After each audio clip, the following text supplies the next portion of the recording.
처음 챔피언십을 만났을 땐 지혜가 있었죠.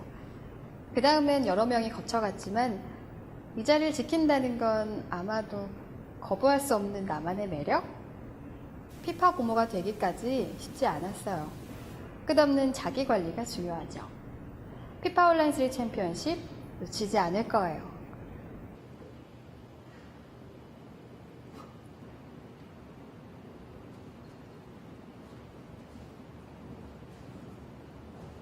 EA 스포츠 피파 온라인 3 아디다스 챔피언십 2016이에요.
Gentlemen, and welcome back. Day 3 of week number 2 of the Coca-Cola Zero League of Legends Champions Korea Summer 2016. My name is Reed Rapid Melton, joined once again by Nicholas L.S. de Cesare, and we are coming back to you guys with a match between Longzhu and KT Rolster.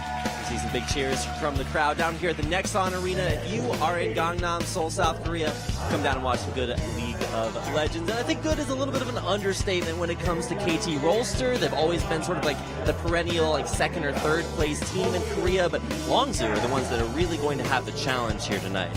Right, and I guess the story for Longzhu right now is, are they going to finally pull it together and bring out a win today?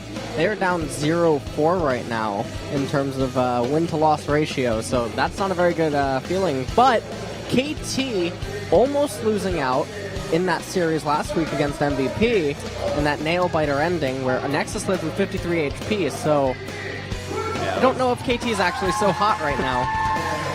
So you can see there they are on your screen. KT Rolster will be starting out with Someday Score, Fly, Arrow, and Hachani because they don't actually have any substitute players. So you will be seeing this roster for KT every single game. And I know that's actually a little bit unique this season. I believe KT and MVP are the only two teams that only have those 5 players, no substitutes. They'll be playing every game.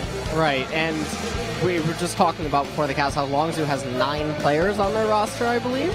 It's a little bit ridiculous. I think they actually have, 7 players currently. 7? Okay. Yeah, it's Expression, Chaser, Crash, Coco, Emperor, Fury, and Thor. So, I'll have to double check that one. But quite a big difference. Yeah, definitely a difference. And it was something that Longzhu actually hyped up last season when they made the swap from IM to Longzhou, they had great salaries. They attracted some of the best players out there. Flame notoriously used to be here before he went over to China, and I think it's been a little bit of a struggle for Longzhou because they have these great players. They just got Emperor this season, coming over from a first place finish in Europe, and now they are struggling. And I think that's kind of an understatement when you consider kill-less games versus teams like Jin Air, who are really putting in a lot of work and effort. You can tell that they're on top of their game.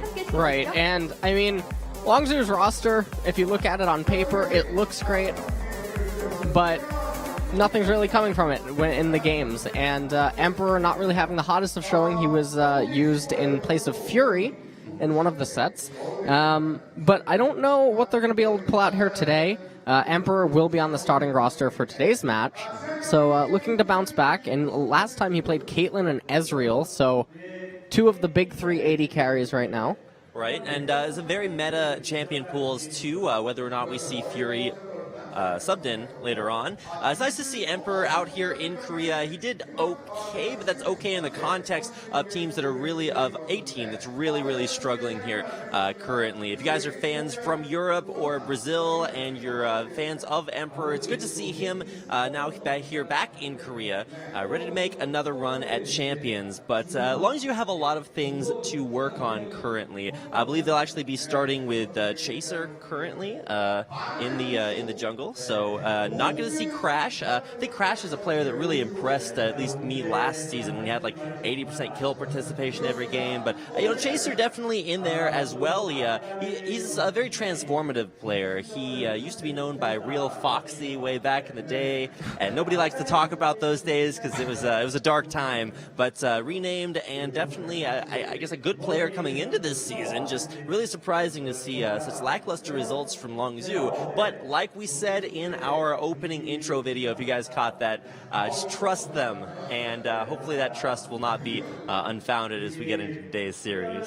Yeah, and we're going to get into the game in just a second, and I'm just, I'm curious to see how it's going to actually unfold. Is KT just going to do a quick 2-0, or is Longzhou going to show that they did improve since their last series, and are they going to be able to hold up a resistance against KT? And again, it is still early into the season, so it's not like Longzhou can't fix stuff up and then recover, right, by mid-late season or something. But definitely right now, it is definitely troublesome. It is a struggle for Longzhou, and I guess it kind of has been since the rebranding underneath the Longzhou organization. I mean, Longzhou have been a team that have attracted some of the best names in Korean League of Legends out there. I mean, guys like Smeb and Rainover and like all these guys, like at some point have sort of made their way through this IM Longzhou team, but it is a team that currently features a lot of players that need to do a lot here today. I was reading an article on a Korean website that talked about coach predictions for this season, and almost every single one of them had KT as one of, if not the strongest team coming into this split. So definitely an uphill battle, and for KT, just looking for more impressive performances. I've never seen a team that has more, just like, the carries deal the damage and literally no one else. They don't have carry top laners, junglers. Well, I mean, it's possible because, you got Score in the jungle. He's always looking to bring back his carry roots. But Fly and Arrow this season have just been going off, so huge performances coming into today's game. Right, and as you were just mentioning about Fly and Arrow, the carries dealing the damage, both of them almost make up respectively 30% of the team's damage. So that is where the gold is being allocated, and that is where the damage is coming from. And Score and Someday, are just making up basically the supportive roles for that, and just enabling them to do what they really need to do. And you can see them there on your screen right now as we pan over the KT lineup there in their booths, just working on a couple of issues to before we get ready to go into game. But man, this is actually really exciting for a couple of different reasons. One, KT have always been the team that has almost achieved the first place finish, and they've come really close every single time. The Telecom War is always one of the most hyped up matches between KT and SKT, but they always fall just barely short. In fact, the only tournament that KT has actually won in Champions is the qualification for Worlds, that 2015 season that SKT just didn't make it. So that is a little bit troubling because they're always like close to the top, but always having a few issues getting there. But this certainly looks like a very strong season for them, and certainly excited to see what they have in store for us here tonight. Yeah, and the other thing about Longzhou, an interesting statistic that I think is pretty important to point out, is almost all of their lanes have a CS deficit at 10, with the exception being Coco, who averages a 12 CS differential in mid lane, which, if you follow mid lane, that is absolutely gigantic. Yeah, especially when it's not just about the mid lane farm, but he does that while roaming to other lanes too, which is pretty impressive. So Coco, definitely something that is a source of strength for Longzhou, but it's not just about having one player be good or bad, it's the team coming together, and that's really what's looked a little bit shaky. In fact, in their series versus the Jin Air Green Wings last week, if you guys got a chance to catch that, they had a kill-less game, and if you want to subject yourself to that, it is a whole lot of just being very passive, very unsure, and even in games like in their series versus the Afrika Freaks earlier on, they had advantages in that series. They were ahead like 6,000 gold, but they just didn't have the confidence to close out the game. And I think confidence and that team synergy is really something we'll be looking for from Longzhou tonight. Right, absolutely. And what you were just talking about the inability to close out games, it's not something that we haven't seen from some other Korean teams so far. We were mentioning in yesterday's cast that advantages were very difficult to press forward with, and that has actually been a little bit of a worrying trend while watching the game so far this season. But hopefully that changes today, and also we hope for no Swain picks, even though Someday did play Swain last week in that nail-biter match against MVP. So okay, that match, go back and watch that. If you guys haven't seen the Longzhou MVP series, or the KT MVP series, it was very, very, very close. So definitely worth watching, worth catching, and hopefully today's games will be just as exciting now that we have KT coming back, masters of the comeback. We'll see if they can keep that going here tonight. Otherwise, I think this is our first full week of games in LCK, so starting to get underway. Week 2 coming up here, just kind of getting into the swing of things. Been in Korea about almost 2 weeks now, and it's a lot to get used to. It's exciting to come down here to the studio and see fans in the audience who are used to coming to LCK and who do this socially. You come here, you see all your friends, you watch some Korean League of Legends. Sounds pretty good to me.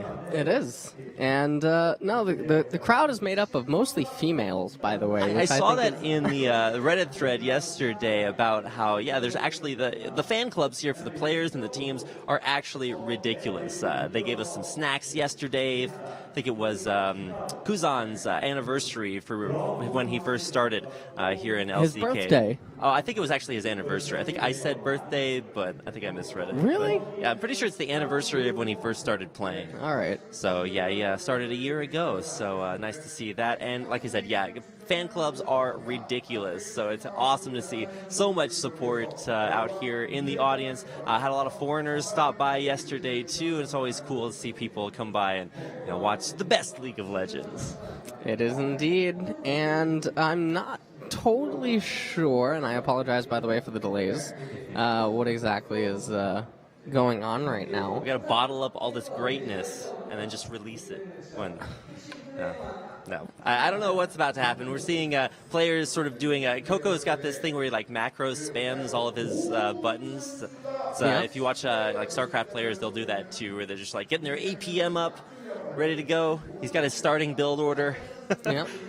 All well thought out. Yeah, he's doing the 1A, 2A, 3A, 4A from StarCraft right now in the lobby. It's actually really cool to see some of these different players' play styles. I know everybody has their own individual quirks, whether it's trackball, mouse pads, or covering your mouse with a towel, or all sorts of wacky stuff that's out there. So everybody's got to get comfortable. My ritual was eating a sandwich before the broadcast. It was super good. What kind of a sandwich? It's an egg salad sandwich. But it's not just any egg salad sandwich. It's spicy egg salad. Wait, today? Yeah, it was right before the broadcast. From CU Mart? It was something do I know? No. It was a sandwich. It was good. Was it good? It was super What good. would you give it? I don't know. Is there a rating scale? Is it or a sandwich rating 1 scale? through 10. Okay, 1 through 10. It's probably a solid 6 or 7. It's nothing spectacular, but as far as sandwiches go, it was great. I'll have to give a rating scale to these games after we finally get into them. See if they are as good as my sandwich. As a professional player, I would hope that your goal would be to make your games as better than sandwiches. It seems like a pretty good benchmark. We're currently getting KT all situated and set up back into the game, so just trying to get everything back and underway. Somebody told me I talked too much yesterday, and I was like, well, that's kind of my job.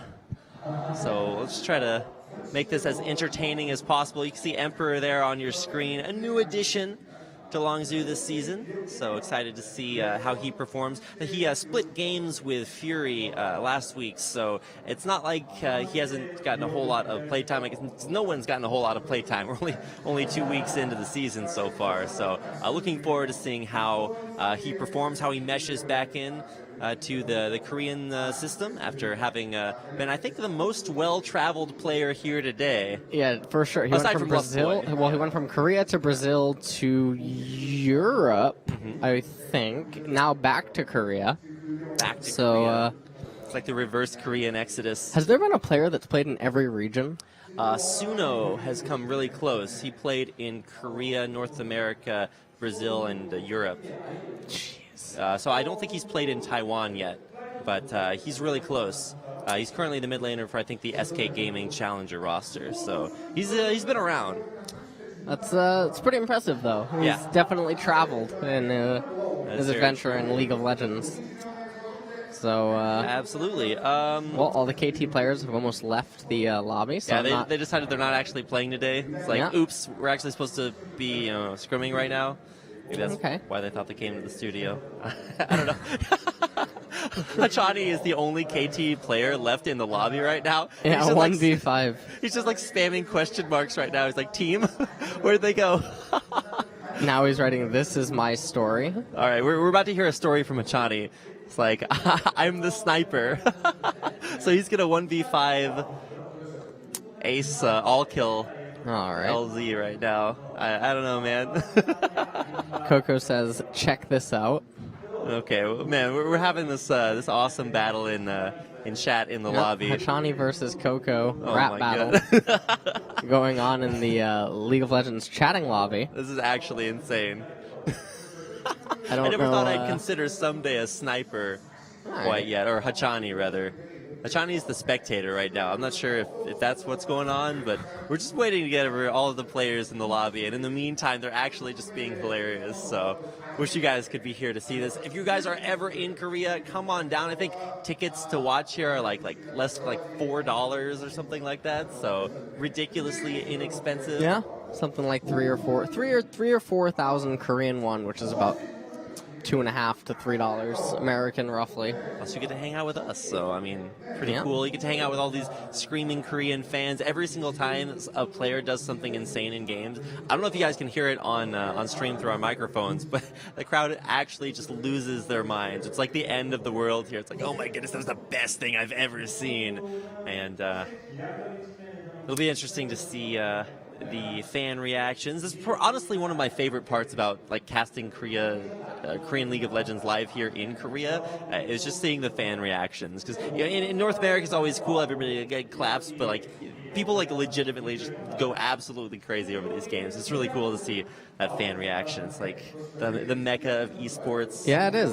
You only really, sometimes, I mean, I've been to NALCS, right, for coaching, but the reactions mid-game or while the game is happening, I don't think there's anything except it, like in Korea, unless it's an international event. Right. International events, super exciting.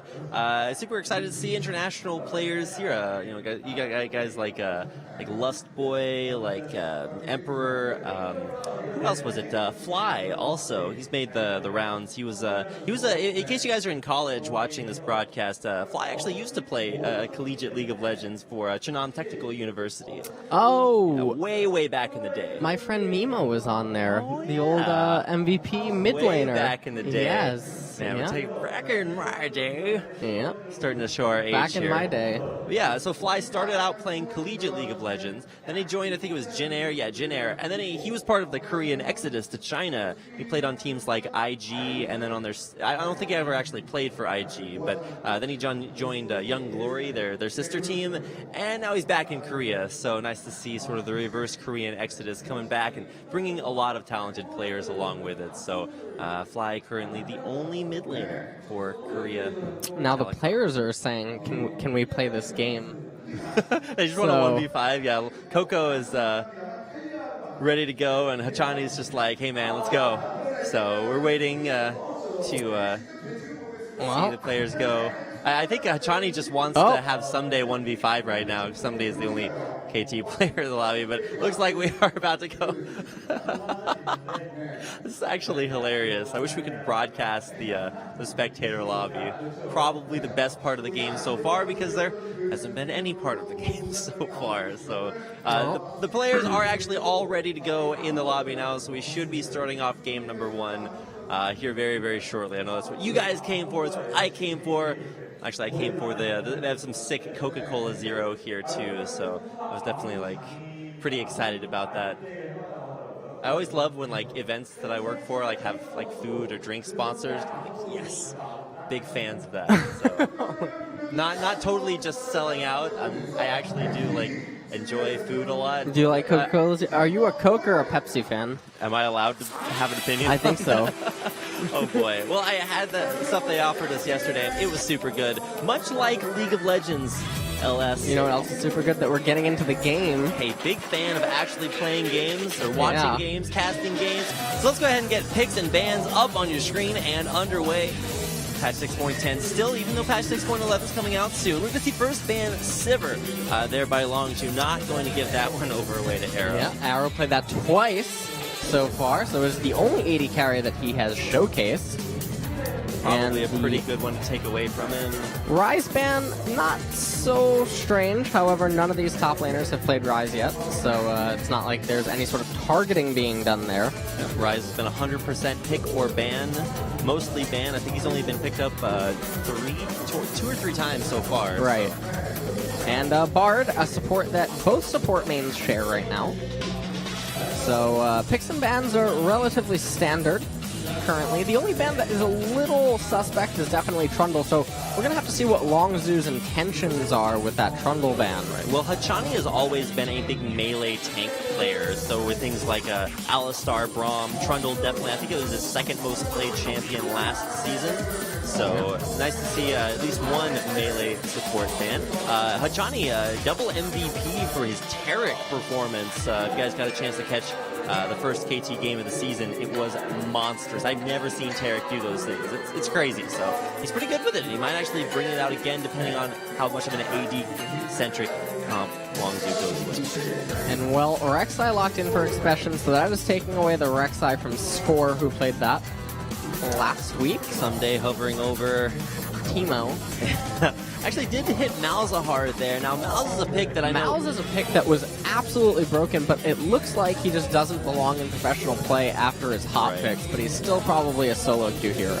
Okay, now, for KT, Fly and Arrow, like you said, do deal over half of their team's damage together, so nice to see a safe pick there in Caitlyn to allow Arrow some strength, and Someday back on those tanks up in the top lane. No real surprises there. And now the Echo coming out, and I'm a little surprised that Echo wasn't prioritized by Someday, and he was given over to Chaser, who he has 3 Echo games, so they probably know that if they take the Maokai, that Chaser is going to go with the Echo pick. So they could have predicted that, and so maybe they have something set up for it that we're going to see in the later stages of the draft. But then they take Karma. Right. And this isn't a support that you would associate with Pure. Yeah, you can see the win rate up there on your screen. Only 40%. Not really a super popular pick. Maybe just picking it for its flex possibilities. I mean, there's a little bit of flex there with Echo too. Could be the mind game that Longzhu are playing right now. It's like some flexibility there. And now the Braum coming in for Hachani, and that's what you were talking about the tanky engaged supports, Alistar, Braum, you know, making those up. And now Elise is locked in, so relatively standard picks all across the board, with the exception of the Karma pick. Did you know Someday, actually a very popular top lane Elise player, way back in the day when top lane Elise was Before people realized Elise belongs in the jungle. Yeah, before she had a lot of changes, so those did kind of take her out of top lane contention.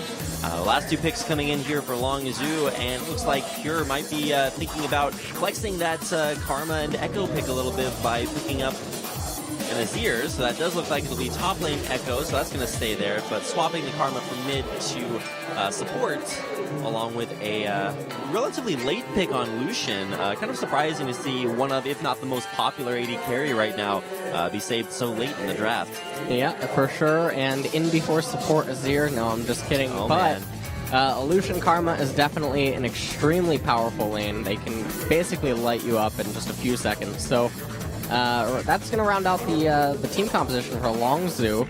I'm still not sold on that Karma pick, especially if you are going to be running in Azir.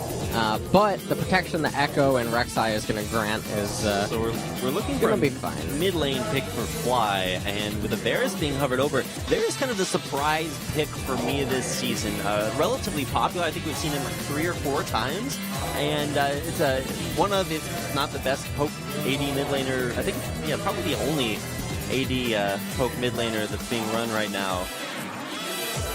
And Varus is locked in. So Varus is basically the thing that Longzhu's team composition has. They have the speed up and the acceleration that Karma is going to grant, which can enable Rek'Sai and Echo to basically get into position and do whatever they really need to do when the skirmish breaks out. But at its core, it still is a protect the Azir comp, and what better way to break a defense, with a rain of arrows. So that is what Varus is going to do. Sounds good. Also, Grievous Wounds, pretty good to see there. Seen that be more prioritized in previous games, but just an interesting set. So, off the top of your head, as we see these two team comps come out, who do you give the advantage to, LS? Well, given that it's a blue side Azir, well, Longzhu's composition I think is a lot stronger on blue side, although Rek'Sai would benefit a little bit more from being red side. But I think Longzhu's composition is a little bit stronger on blue side, so it does give it a little bit of leeway. I actually like both comps. Well, it's going to be exciting to see KT Rolster versus Longzhu. Game number 1 will be coming up here in just a minute. A lot to prove here for Longzhu, as they are currently winless, facing off against one of the teams that is estimated to be one of the strongest. KT Rolster versus Longzhu. Game number 1 coming up. You see our starting lineups on your screen right now. Special Chaser, Coco, Emperor, Pure, Sunday Schooler, Fly, Arrow, and Achani. And your starting lineups for both teams. Well, let's go ahead and get into game.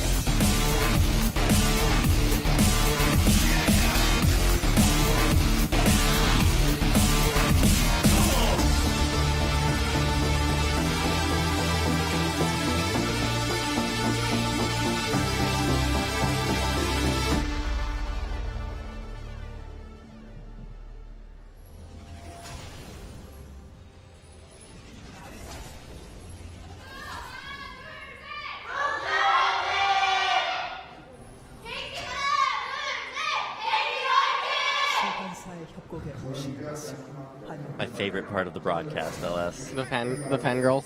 It's just absolutely insane, the kind of passion that's being shown towards both of these teams. We have viewers here in the audience. If you guys are watching elsewhere, then thanks for tuning in to tonight's broadcast of Longzhu versus KT. Game number 1 starting off, and always good to start off with the win conditions for both of these teams. So what are they looking to do, LS? Well, KT's team composition is basically just going to look to poke out Longzhu in the later stages of the game and somehow just wither them down before the team fight ends up occurring. And then once that does happen, they can just pick off whoever, and then they can transition that into objective control. They do also have the ability to act as a pseudo-pick comp inside of the Maokai and the Elise, so we might see some bush shenanigans like we saw in the previous series. Yeah, but Longzhu's team composition now, I know that I said in the very beginning that I like their team comps, and they do perform a little bit stronger on blue side, with the exception being Rek'Sai, the only champion that would benefit from being a red side champion. But Longzhu's composition, I think, if they were a better team overall, I think that it would power over KT's. They just want to scale up, get that Azir really strong, get to that 3-item, 4-item Echo, and just run over KT. All right, now Longzhu did go in for an invade. They were spotted, their duo lane was, but they will not be spotted leaving the jungle. So as far as KT knows, they stayed there. But now they're actually going to reveal that it is going to be a double lane swap. So the lanes will be inverted for the start here. We've got the Australian lanes, I think they're called. Flipping things over. Expression does get the matchup versus Someday. So who wins off of these lane swaps? Which team is it better for? Well, definitely Karma and Lucian would have benefited from the lane swap much more so than KT, and that's just because of the damage that Karma can offer early on. And on top of that, Karma would be able to match Braum on any sort of shenanigans that could occur in mid lane. So definitely KT comes out ahead in terms of the lane swap being matched. So that's good for them. Other than that, I think everything is going to be relatively standard. Water Dragon is the first one that's coming up, and that is going to be much more beneficial to Longzhu than I think it would be to KT, with the only exception is Varus could definitely make use of that dragon buff. What's being pointed out on your screen right now is that, while Longzhu are winless currently, they actually do deal a lot of damage in their games. So this is from obviously the previous season, but they are still looking for their first win. You know that things are bad when you have to make your team motto "Trust us." So that's is going to be preying on a lot of fans' trust in their series here, and it's an uphill battle on paper. Yeah, one thing I want to point out really quick is we just saw that small little camera on Echo and Maokai in bot lane, and honestly, Echo was under almost no pressure, and he wasn't going to lose any minion wave, but he chose to do a very, I don't know how you would call it, just not a very efficient ward. He could have definitely placed it up a little bit further, which would have given more intel into Scuttlecrab and ultimately given Chaser more knowledge of where Elise could be or where she isn't. So I don't really like that by Expression. All right, well, Chaser definitely scouted out here, walked over to Shuttlecraft and a ward. Smite, good for score. Man, mid lane, Fly versus Coco. Ooh, okay, that's a little bit dangerous. Both mid laners relatively low on HP and mana, so gotta play it carefully. Yeah. Now, I know that you just said that they are relatively low on HP and mana. However, we noticed that Varus has a lot more mana than Coco, and this matchup can also be won through mana. So something we talked about in earlier broadcast was the ability to attack a champion's mana. Oh, here comes Chaser. There's the flash forcing out. Flies. Do you think that gank was actually designed to get a kill or just blow that summoner? It could have. I'm not sure if Coco was just not in position to combo up off of that. I think that getting Varus' flash is completely fine here. One thing that's important to mention is this is not Temp's Varus, so you'll notice the summoner is heal rather than teleport. So that gank is actually a lot more powerful than it would have been if Varus had teleport. Right, he does opt to recall right there, kind of had to at that HP. Fly coming back from base, does pick up his Tear of the Goddess, so he'll have that to stack up. First buy for Coco. The Stinger, which you will be able to build into Trinity Force very soon. And Someday doing an excellent job in bot lane. Look at this. There's already a 10 CS differential, and there's about to be 6 more. So 16 CS difference at 5.5 minutes. Never mind, Expression chooses to stay. Well, I mean, you can't really just lose the wave and the experience this early on, so. Yeah, he has no real choice there. There is a CS difference in mid, though, that is already amounting, so curious to see if Coco is going to continue to live up to his stats and create a 12 CS or higher differential at 10 minutes here against Fly. Some rotations by Elise right now I think are relatively questionable. They know that generally Rek'Sai is going to have no usage being on the right-hand side of the map. There's no sort of dragon timing. There was no synergistic recall timings with top lane, which is where the bot lane is right now. So Score's movements on Elise right now are a little bit questionable unless he was just hoping to get some of the timers in on Wraiths and Red and whatnot. Actually going to go over the Dragon Wall and start off this Ocean Drake. It is unspotted. No ward coverage in the area, I guess really for either team. Did take a trip through the enemy jungle now. Someday very, very low there. He's going to go for the Twisted Advance, gets that snare down. Here comes Arrow to try to turn things around. Someday very low, but he's healing up so much. A Dark Seal really, really helping that potion work out. He's going to go back in Expression. Oh, he's one kill. He actually might find another one on Arrow. He does have to retreat. Arrow only level 4. Expression walks back into the trap. He got got trapped open. He walked into it and wound up dying. An impressive kill onto Someday, ulting backwards, but relatively unimpressive death there. Honestly, KT was absolutely outplaying Longzhu on the rotations there, and Echo getting that level 6 just now was absolutely clutch. However, he ran into the trap, and it ended up being a little bit anticlimactic. That was a pretty bad ending. Reminds me of watching like Tony Hawk when he was like first attempting the I think it was the 720 at a competition like in X Games, and I think he tried it like 3 or 4 times and it just like failed miserably. But then when he finally stuck it, it actually looked amazing. Well, that's where you like try to do it and look amazing, and it just kind of wind up dropping. That was like at the end. an M. Night Shyamalan film in bot lane just now. I don't know. That was not Signs, by the way. So that was pretty bad. That was quite awful. Hey man, I really liked I like the Village. The Village is a good movie. Oh, Expression gonna get cocooned there, locked up by Fly as well. Expression forced the flash away, does not have his ultimate available for use, but just barely able to get out thanks to a nice zone from Pure. Yeah, and now with KT being able to wrap up this red buff, Rek'Sai is going to get set a little behind. And now the problem is Lucian's going for a recall. He's going to be denied by Someday. So in terms of rotational play, KT is really on the ball and definitely outspeeding Longzhu right now, which is exactly what they need to do, because we talked about in the very beginning that Echo needs time to scale up. Azir needs time to scale up. Man, Expression just really getting pressured so far. Had that unfortunate death. Gonna get cocoon, and there's a lot of damage. He will ult to heal himself back up there at the end. Arrow is level 6, but doesn't even need to ult. A nice dive, dropping aggro there at the end. KT grab themselves their second kill.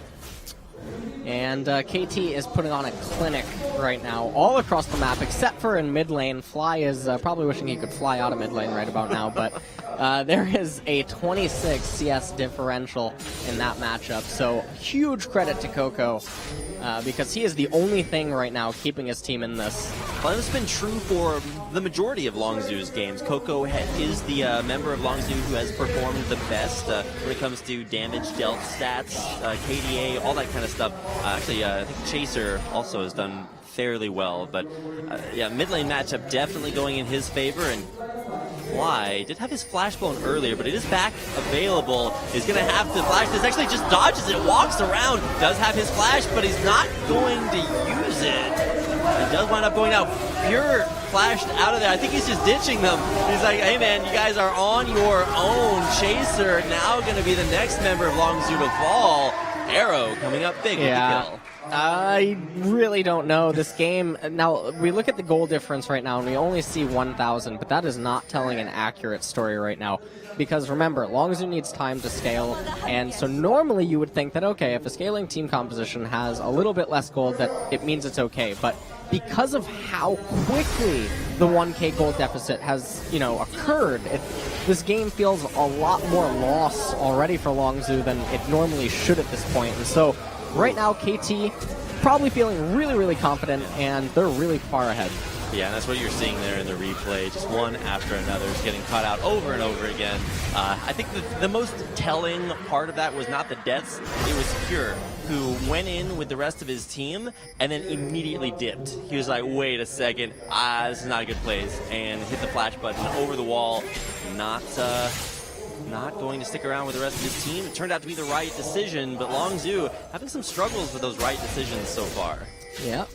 Now, all that really KT needed to do is they needed to actually play around Varus' blue buff and hand off onto Azir, because right now, at this point in time, they want to be preparing for Dragon in the upcoming minute and a half. They have opportunistic timing against Herald if they wanted it, and they want the bot lane to shove back into them. However, the Dragon is an air dragon, so unlucky for them. They're not going to be rewarded for outplaying Longzhu up until this point, so a little unfortunate there. Longzhu just wants to sort of sit back right now and continue to scale up and just make sure that they don't keep losing ground and vision. Right. Pure going to go for the tether, doesn't latch.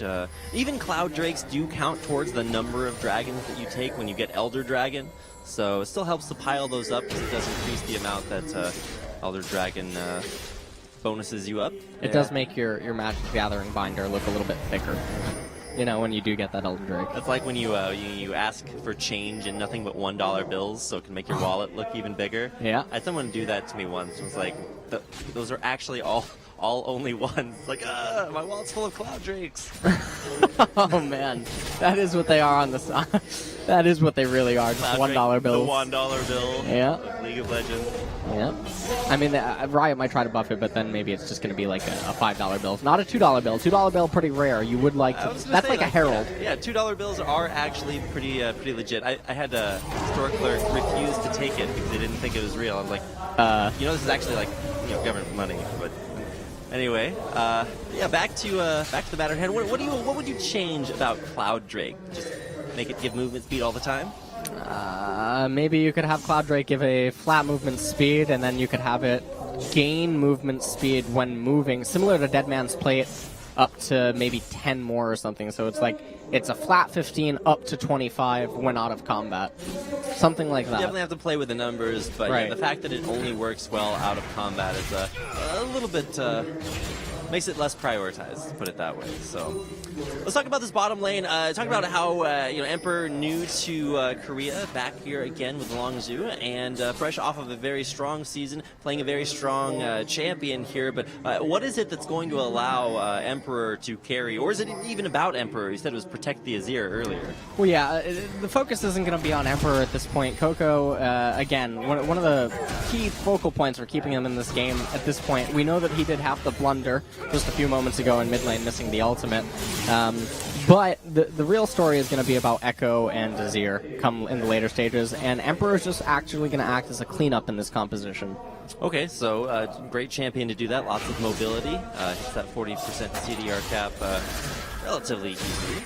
And like you said, the strongest point for Longzhu has been Coco so far, but when it came down to it, not the greatest ultimate there, and they were trying to pick off Fly earlier. Now Coco on the move, looking to rotate here up the top lane. Chaser here as well, trying to get this knock up onto Someday. He actually does get the nice dodge on that. Not going to be knocked up. There's Coco coming in. Who's going to get the kill? It's given to Expression. A nice pick off by Longzhu. That was some deforestation in top lane just now. Save the rainforest. They brought everyone to take down that rainforest, so that'll be going down. I don't like KT's response. I think that they definitely scores a little bit late to act on that rotation that Longzhu just made, which I think was an improper rotation because I don't think the kill onto Maokai actually granted anything. So a little bit lackluster response by KT. And Longzhu ends up getting away with a poor rotational play. Right. I think the response that you were looking for would have been like Dragon, something along You those could have lines. easily pushed in mid lane tower. You could have secured proper vision control surrounding Chaser's red side jungle, and you could have looked for Dragon, absolutely. And then on top of that, it would have set up for a proper rotation for Arrow to rotate into mid to apply pressure to Coco, synergizing with a blue buff which would be coming up for KT Fly when Coco would be blueless. Being blueless. Much like the 20th century after leaving the 90s and no longer being blue. No longer being blue. All right, well, this is going to be the Rift Herald given over once again to Expression. Man, they're giving kills to Expression, Rift Herald. They're really trying to beef this guy up after, I think it was 0-2 to start the game. He's 2-1, or 1-2, yeah. A lot of focus on him earlier on, but now getting a lot of things going his way. He's working towards some of his mid-game itemization. Someday, even though he's 0-2, just went with straight up tankiness and that Spirit Visage. And now KT pushing up this middle lane. Coco will arrive to clear out this wave. Actually take this turret down in time. Nope. A little bit late. This is that rotation I was talking about, though, and had it occurred a little bit sooner, they probably would have just raised that tower. And if they had done the rotation that we were talking about, they also probably could have simultaneously denied Herald, which was just taken about a moment ago. The biggest thing to watch out for here for Longzhu is can they break that line of Caitlyn traps and come back in. A nice ult by Fly, but he takes so much damage. Can they continue this push? Lots of great poke from Arrow and Fly. And now is Longzhu's time to try to clear out those traps. No, you don't want to do that when Arrow's right there. Able to get so much damage off of those headsets. Headshots. Headsets are what we're wearing. I don't really like the terrain positioning by Arrow's traps, to be completely honest. as a former StarCraft player and a Vulture Spider-Mine planter, I feel very saddened by those trap placements. I think that they could have been definitely a little bit better. Can you imagine if traps were like Maokai saplings, and you bury them, and then when an enemy walks over them, they just, pop and run. Yeah, they pop up and run at you. That'd be very scary. That'd be so scary. Oh my gosh. You just like walk along and all of a sudden you die. You've got these traps just chasing you everywhere. That is not the way they work, but now we get to see how Dragon works. KT's score. And he's getting some help now by Arrow and Hachani, taking Grandma's Christmas present. Yeah. If you're unfamiliar with that, sometimes you get presents from relatives that you're not so happy with. That sweater that you got on Christmas Day. Ooh, Cloud Drake. Oh, thanks, Grandma. You got me a Cloud Drake for Christmas. And you're like, do you like it? Yeah, that's when you you open up your closet and you just throw it in the bottom of your closet. You're like, yeah. Oh, okay. Oh, little Jimmy, I hope I see it at Easter. That's like when your grandma goes to GameStop, and they're like, hey, what's a good game for me to get my kids? And they're like, well, this, I don't know, what's an absolutely terrible game that people buy their kids? We got Star Wars Checkers here. It's the StarCraft 2? Okay. All right. Well, as far as League of Legends goes, a great game. You should definitely buy your kids because it's free. It's like, hey Johnny, I got you League of Legends for Christmas. It's like, oh boy, do I get lots of RP or champions? It's like, no, I actually just got you the game. Well, that's okay too, Grandma. Thanks. Yeah, exactly. All right, well, Coco gonna get a headshot. Ace in his hole. Miss there. Wait, what? Okay, I guess the Varus ult didn't miss. It hit through the tunnel, but... Right now, they need to actually just ignore Emperor and bot lane, though. So getting back into the game, they need to ignore Emperor and bot lane, let that lane shove into the tier 2 tower and lock it. Absolutely terrible decision by Longzhu to devote Lucian to bot lane, to clear up the wave and stuff. That doesn't do anything for them right now. And they don't really have an answer to this barrage. Whoa! Big moves by Coco. Blocks up Arrow and Hachani. Lots of sand soldier damage. There's Expression on the flank. Hachani, the one reason trying to escape this from Expression, Pure Emperor. Now they might actually look to turn on to score. Not looking good for KT. Big moves by Echo, or by Coco, rather, in the mid lane. And now it's going to be Hachani. The sacrificial lamb, and out of nowhere, 2-0 off of that team fight for Longzhu. Yeah, and Coco set that up perfectly. And what I was talking about basically not having an answer to the barrage, if Lucian was there a lot sooner, this could have happened a lot sooner, because KT didn't want to be doing what they were just doing. They wanted to back off sooner, but unfortunately Lucian wasn't there, so they actually were enticed to stay on a little bit longer. Trying to check out this replay, but the big moves in from Kokar, which is so impressive. The double knockup. See the double knockup. Lucian arrives just in the nick of time, and then Expression comes in the from the backside to basically clean that up. And they just try to chase down Braum, and I don't like the chase onto Braum or the chase onto Elise here. I think that pressuring the mid-tier 1 tower, trying to raise that as fast as possible, and then continue an assault onto the tier 2 would be significantly more impactful, because then you could counter. Pure in a little bit of a rough spot. Pure most likely going down. Will get taken out by Score. Got pinched against the wall. Yeah. And now Pure getting caught out there. This should just be an instant tier 1 tower for KT. KT will get their mid lane turret. That is their third and final outer turret of the game, being taken down now, pressuring tier 2. Really won't commit to this. Going to rotate through the jungle. Additional ward. Now all that you would really like to see them do is basically just clean up the left side jungle and then make an assault onto top lane. And the reason that you want to do that is because you have a wave in bot lane, and so you want to force Longzhu to basically say, hey, if you want to send someone to go get that, you're going to be weaker on the top hand side, and we're also going to clear out your jungle. Especially there on the turret defense along with Pure, but Arrow just set up his trap wall and make it very difficult to stop this siege. A great sieging composition. You got counter engage from Fly's Chains of Corruption. Got Someday there to quickly advance the engage off of any carry that it goes on to. But man, Coco with the big man in that last fight. Whoa, Expression. Be careful. He is the only guy in the front line for Longzhu right now. Yeah, and I continue to not like these Caitlyn traps. I think they could definitely be placed a lot better to apply more pressure to Longzhu here. So how would you place them, LS? Well, it's kind of hard to show you without like a pen or anything. No, just point at the screen. Just point at the screen. Can you guys see it? Can tell. All right. I mean, everyone is challenger. I learned that yesterday. Yeah, if you're going to get locked up, there's a nice glacial fissure there by Hachani. Chaser in a very rough position there, but it actually looks like it will be Emperor there to take out someday. Expression going forward, ulting backwards. Chaser walks into a trap and will take a lot of headshot damage, but that fight actually does work out. It's a 1-for-2 in the end, and Coco, he's in the mid lane, pushing it down. Yeah, and that is a poor macro play by KT. They have to know that even if they get that tower there, they're most likely going to be trading a tower in mid lane. And because of their team composition, the top towers don't do anything for them because of the Maokai component. So it doesn't really make any sense why they're doing this. Now, yes, they do have the Varus poke, but the Varus poke is mostly going to be used in mid and bottom lane. Take a look at this again through the replay. Fury gets locked up. Chaser in the front line, such a good body block. He winds up just getting focused. Turns out he survives for quite a while. Yeah, and you can't really make a dive against this. You have the Rek'Sai knockup. Echo basically has 2 lives if you're going to try to make a play like that. And with Azir being in mid lane, you're really just on a clock there. So again, the rotation doesn't make any sense because it is always going to benefit Longzhu there unless you can somehow pull off a miraculous ace, secure the tower, and then tell Azir to get the hell home so that he's able to defend the tier 3 tower in top. But that's a very dream scenario. Right, it would have been fairly miraculous. All right, so no Infernal Drakes this game, where the 3 dragons we will be seeing are Ocean, Cloud, and now Mountain Drake. About to spawn in just a few seconds. Longzhu setting up for it. Objective control would be aided. We are able to take that dragon down.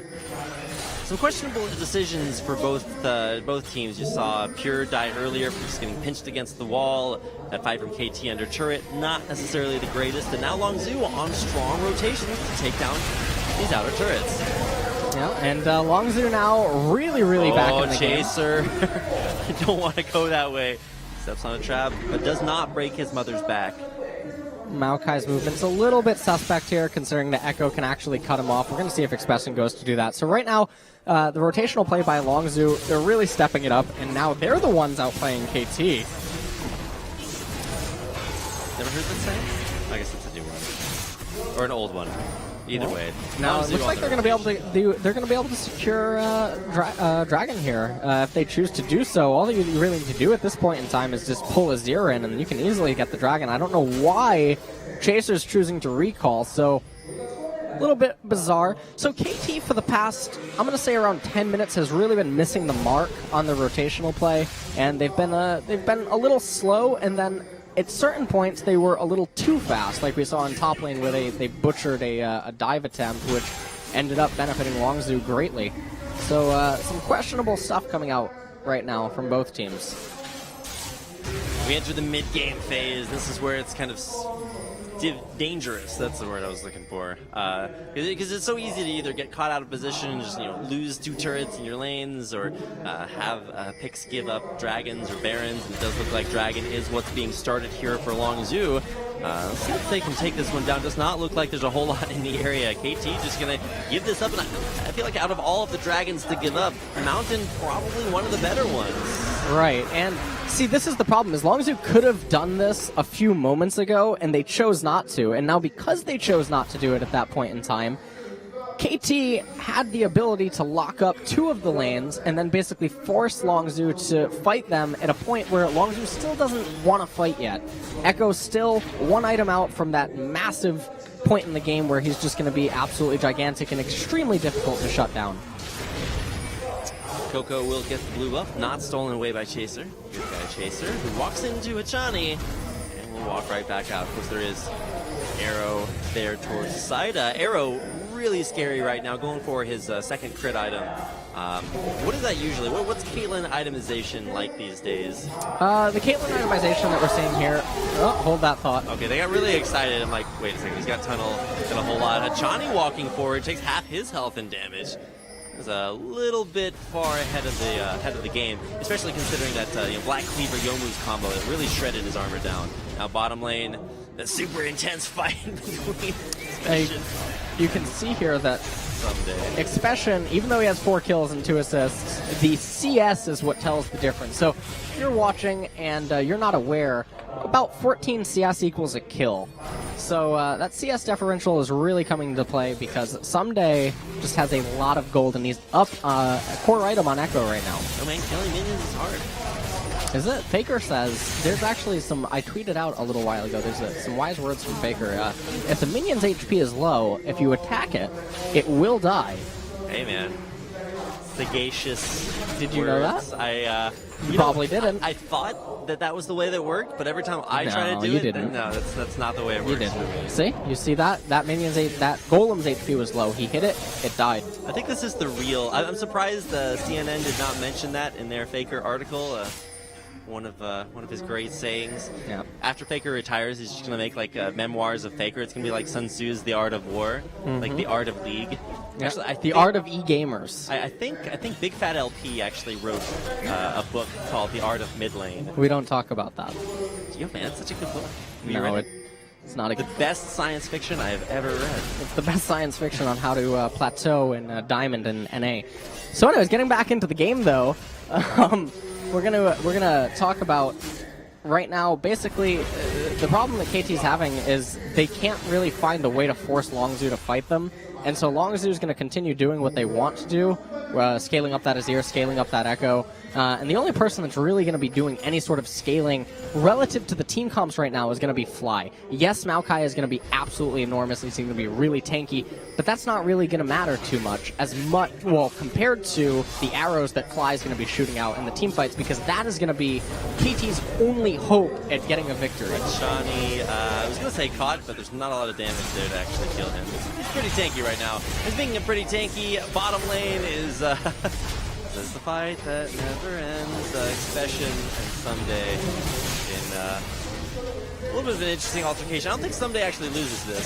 So, turns out being able to resist damage is definitely more valuable than being able to deal it. And this is Expression with a Rip Terror buff, and actually Someday, he's going to pop his ult here. Expression ulting back for the heal. I think he's actually just going to try to run away from this, but I'm not sure if Someday really can close this out. Can he? Yes, no, maybe. Expression actually just going to run away, and there's...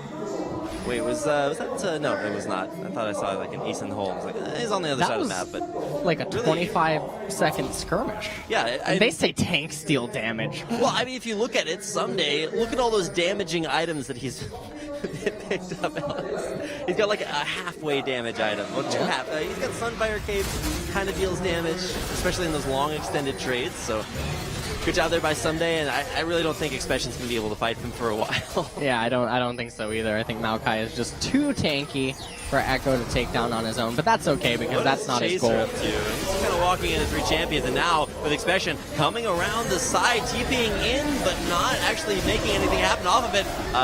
Emperor's Divide just to zone off as long as you do not want to take this fight.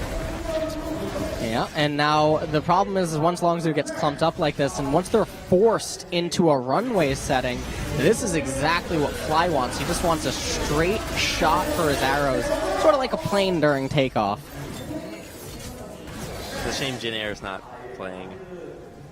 Oh, that would be sad plane. It would be. It would be sad planes. I recently learned about Rage Plane yesterday. When you get really, really angry, knock up there onto Expression is going to be forced to ultimate immediately. Chani loses half his HP. So, relatively even trade, but pushing up the mid lane now. Zero turret at half health. Someday looking to zone, but not want to overextend. Zero turret continues to hold KT. On the pressure. Now the problem is you look at top lane, so KT's top lane is shoving back into Longzhu. You saw the ping by Longzhu come down there. What are you doing, Rek'Sai? Rek'Sai, you don't want to take that farm. I mean, Rek'Sai, what are you doing? Rek'Sai can't ult back in, but his ult's actually on on cooldown right now, so won't be able to get that Void Assault. Well, it doesn't make any sense. I mean, what Chaser's doing here, it makes absolutely zero sense. Bottom lane is now shoving into KT. Dragon is coming up in about 20 seconds. That means if KT secures the Dragon, they can initiate a freeze in bot lane, and then what do you do if you're Longzhu? You can't do anything because you just handed them 2 lanes and potentially the Dragon. Absolutely inexcusable blunder. Right, and you can see Someday. He's back up there. He's like, hey man, thanks what for the free way doing? to CS. Chaser is still here. Oh, Someday though, he's going to walk into 3 champions. Look at all that Azir damage. Coco is actually incredible right now, and he's actually going to walk all the way forward. Swoop to whoop on in there. Coco's going to fire his Sand Soldiers there, and Shurima shuffle his way to another kill. And it looks like they're going for a Baron attempt, and... Oh, Hachani walks forward, and Emperor's busting him. He's got so much damage there, the culling coming out, and even through exhaust, Emperor there to pick up a kill. Longzhu told us to trust them, and maybe we should. With a great fight, Pure closes it out in a 10-6 score and a Baron buff for Longzhu. They don't need Azir for this. Azir should just be in mid lane, getting ready for that wave and preventing Varus from attacking the minions. Because sometimes what you want to do is, if you can't attack Baron, if you can't attack the enemy team, you need to indirectly attack Baron, and you can do that by killing the minions. Well, they just did both of those. They killed the minions and got Baron and got a really good team fight. Emperor's damage starting to get a little bit ridiculous. He was able to kill Hachani through exhaust, and granted it's just the support, but now double Mountain Drakes. It's going to be, was that 30% additional damage? Longzhu channeling their inner Hearthstone, getting the two most important dragons relative to how the game is going. And right now KT is sulking that they're the ones that had to have air dragons, so... Hey man, they got that Ocean Drake too, regenerating lots of health. That Longzhu will then take away from them with an incredibly strong lineup. I mean, just take a look at some of these. We talked about some of the CS, I was about to say CS scores, slightly redundant. So Someday way ahead of Expression, I think about to Flame Horizon in there. Mid lane, there's a pretty significant difference there, like 40, 50 CS sometimes, and you can really tell Coco is, I want to see the damage stats after this game, because Coco has to be some insanely high percentage of that. He's got these crazy Shurima shuffles that have been really carrying things out there. You can see that pop-up Baron timer right on top of Longzhu, letting us know that it'll be up in about a minute and a half. The colors are a little off on my monitor. I can't tell, is that Lord Dominic's or is that Mortal Reminder? There's Lord Dominic's Regard in the mid lane for KT Fly. It's Varus, but we do have a Mortal Reminder from Emperor. Alright. And possibly one from Arrow as well. Still waiting to see whether or not that comes out. So, right now, Longzhu actually doing everything right. Azir being in mid lane, they're executing a 0-1-4, and then we should just actually see Azir unite with them. Interesting to see how KT plays on the back foot here. Longzhu, they were in this position earlier last week in their series versus the Afrika Freaks, but just weren't able to close things out. See if they have upgraded, taking that mid lane turret, Fly's ult coming out, the Chains of Corruption, locking down Coco, is going to get the back of his team as the wall is formed. Emperor up there putting out the damage, forcing Someday to back away. Nice headshots coming in, but look at that damage expression. Emperor both going forward, score very low, he's going to have to get out of there. Achani starts to take the damage. This is impressive. Emperor's Lucian mechanics are very on point. Is there a cooldown on that Relentless Pursuit? I haven't checked, but it's not very high. Well, the problem is Lucian, I'm not quite sure exactly what runes he's running, but he could be at 40% CDR right now, so... Definitely check out next time they hover him. But yeah, Emperor is starting to put on a little bit of a show. He was like diving under that bottom second tier turret, going very aggressive, tanking it just to put out culling and damage. The Baron. He was the reason that Braum got deleted and removed from the Baron, and why Score had to try to go in on it. Try to keep an eye on that. Does not show cooldown reduction, unfortunately. So, the only problem that I had with that mid lane push is Echo should have stayed in bottom because of the teleport. I don't think it would have changed too much. Oh man, maybe a little bit of a catch here. Emperor was forced to QSS. He's going to be culling backwards. Look at all that damage on Sunday. Emperor, though, is caught up there. Going to get sniped away there, but it's actually Maokai to pick up the kill. Here comes Coco, though, and he's going to find one kill. Looking for more as Expression up in the front line. Chaser going to tunnel under. Can they knock up Achani? They do. Coco flashing over the wall. Going to get exhausted, so not dealing with a whole lot of damage. Score barely able to survive towards the fight, towards the back, but it's not going to be Achani surviving for long. Longzhu going forward, a nice Guardian Angel proc there. Arrow, Score, Fly, all very low. Expression looking to maybe go back in. Longzhu pushing the abort button. They will get out of there with a 2-for-2 exchange. Was an even fight. However, they are going to pick up the top lane tower off of that, or they should be able to without any sort of resistance. Those two Mountain Drakes really coming into play. Watch how fast they raise this tower, and they do have quite a hefty amount of minions. Like, what, three minion waves there? Something along those lines? The only thing I didn't like, though, and maybe we're going to get a replay of it, was Coco did not need to go as ham as he went. He flashed over the wall and then immediately got exhausted. And he was a little too Coco for Coco Pups, and that team fight just now, so a little unlucky there. But seems like right now everything is actually going right for Longzhu. So, Longzhu, not the greatest of starts to this game, with the exception of Expression Hold On. We're going to go into a replay here. Lucian gets caught out. Captain Jack, a little sad about that cleanse timing. However, it doesn't matter. Karma here. Varus is going to get the snipe onto Emperor, but that's not going to matter because Expression comes in with a teleport. And at this point, when Echo can get into your backline, it's not a very good feeling. And as we can see here, Azir didn't need to actually come over the wall. Yes, he got exhausted, but the end fight would have been extremely similar. Even if they don't end up getting any more kills or applying too much more damage, KT still needs to back up. Away there. I believe it was no. Arrow actually did get it.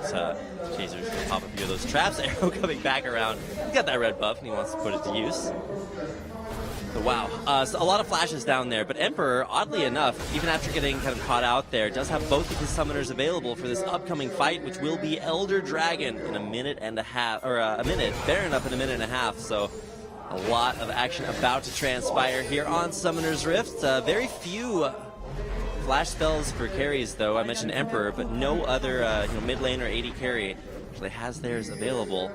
Yep, and Guardian Angel will not be up for Baron or Elder Dragon, so Echo is almost itemless in a sense, except for the stats that GA gives. And all that you really need to do right now, though, is Echo without teleport. All you need to do is basically play around the fact that Echo doesn't have teleport and just keep him bottom side and then put the priority on Elder Dragon and just sort of make sure that no team can really take it until Baron's up and then, stall as long as possible. There's no rush to getting either one of those main neutral objectives. And the onus is on KD to really do something because Longzhu just keeps getting stronger right now. Holy cow. That's how you kill a blue buff. Coco murders it, takes it for his own, and Coco and Emperor, both with blues, coming into this next fight. Who's going to overextend in the mid lane? Nice spider to come out, just to scout things out. By Corbin. Oh no, the engage onto Someday. He is going to be absolutely destroyed. Looks like that Darshan Maokai that just absolutely explodes. The Emperor Force Splash over the wall does QSS as well, but he's going to get Sand Soldier to death. Coco there to pick up the kill. More damage coming in and an incredible fight for Longzhu. It's a triple kill. Might even be looking for more. A quadra kill for Coco to crush that fight. Score is not in the area, so no pentas for you, Coco, but Longzhu with a late game team fight win like that, they're looking to close. They are Coco for Cocoa Puffs, man, right now. And you know what else Coco's not going to get? He's not going to get Azir next game. That's for sure. KT probably going to be banning that. I wouldn't be surprised if that's the first ban instantly by KT at the start of the next set. Minion wave coming in, and Coco, he's looking for that unofficial penta. Not going to get the kill, but they will kill the Nexus. That'll be a game 1 win for Longzhu. Even the score at the end there. Hey. It was definitely uneven. No. When you look at that mid lane matchup, Coco, absolutely impressive, dominated his mid lane, and then turned that into advantages for his team at every single opportunity. Right. And Longzhu, a little bit rough of a start. However, Coco kept the difference in mid being absolutely gigantic. A little bit lackluster rotations by Longzhu early on. KT really showing dominance for the first early half of the game, but then Longzhu starting to pull it together and KT really just starting to lose the game for themselves, and Longzhu capitalized on that, and Coco just... I don't even know what to say. Yeah, Coco was absolutely gigantic. Coco, when we come back from our break, don't go anywhere. Game 2 between Longzhu and KT Rolster will be coming up next. Thanks for watching. We'll be right back.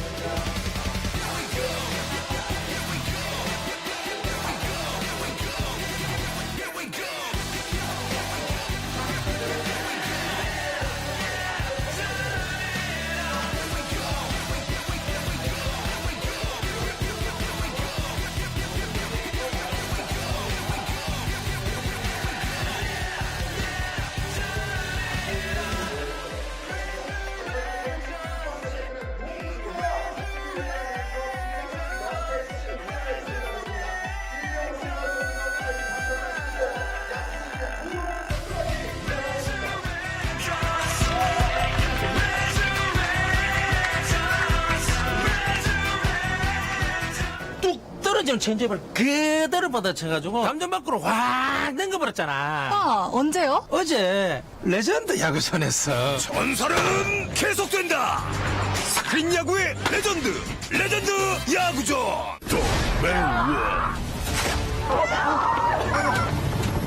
자꾸 먹고 싶어. 맛있어 죽게 만든 셈이야. 하바네로와 청양고추가 더해진 매운맛의 몬스터 BHC 맵스터. 매운맛 좀 보시지 말입니다. 난 요새 수염 있는 남자가 멋있더라. 안녕. 기타 잘 치는 남자 멋있더라. 어깨 넓은 남자가 멋있더라. 근데 난 얼굴 작은 남자가 제일 좋더라. 난 오늘 나에게 바카스를 사줬습니다. 남자는 자신감을 주고 나를 아끼자. 바카스. 차 살 때는 꼼꼼하게 따지시죠? 자동차 보험이야말로 서비스를 꼼꼼히 따져야죠. 동부화재 다이렉트. 든든한 서비스가 24시간 365일. 차보다 사람이 먼저니까. 접속하라! 동부화재 다이렉트. 배우 박소연이에요. 좌우로 정렬 2588 대리운전 2588 박소현. 좌우가 똑같아요 2588 좌우로 정렬 2588 아시아의 핫한 대세. 핫한 셋이 모이니까 완전 끝내준다. 셋이요? 핫데블 치킨 완전 핫하잖아. 아시아 핫3가 페리카나에 모였다. 페리카나 핫데블 치킨. 자동차 보험 어디 거 들어야 돼요? 아, 어디 까들어!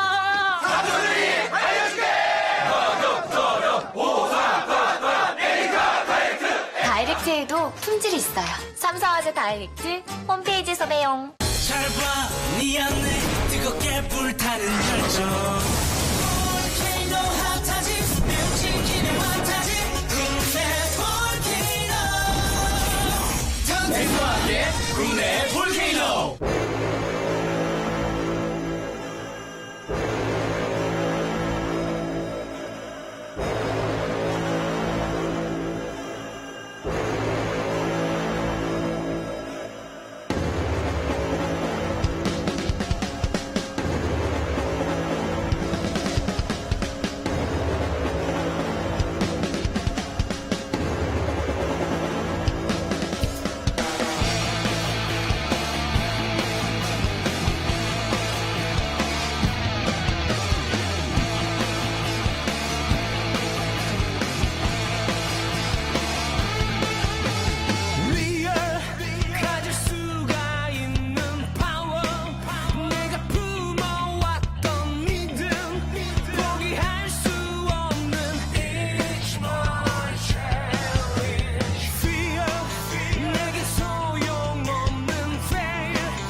상황에서 자 커넥트로 한번 넣어줍니다. 그다음 자 이게 한번 잡히다 보면 날릴 수밖에 없죠. 자 완전 말렸죠. 우리 네. 터치면 그만한 데미지를 내줘야 되고 어느새 네. 두 번째 라운드 스탄 본인의 와, 이거 공격상을 찍고 있는 자락으로 네. 밀어붙여봤습니다. 열성파는 위기차게 하지만 네. 이런 가스기는 아직도 유효합니다. 자, 이거는 선제권이 워낙 많기 이게 때문에. 바로 중판. 와, 벤다! 이게 바로 자, 중판이고요. 이거는 그리고 스탄 대장 나오라는 거죠. 대장을 나오라고 외치는 중판. 그리고 썬더클 다시 한번 잡는 중판의 공격. 다시 한번 거리 벌리는 용맹한 결기.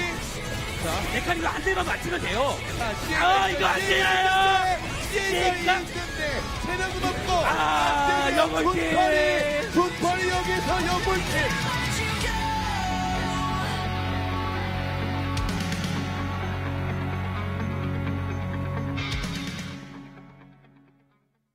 처음 챔피언십을 만났을 땐 지혜가 있었죠.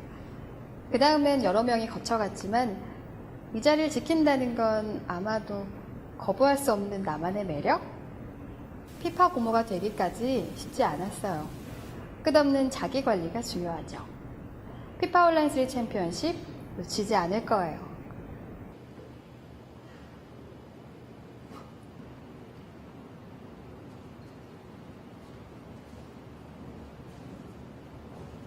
EA 스포츠 피파 온라인 3 아디다스 챔피언십 2016이에요.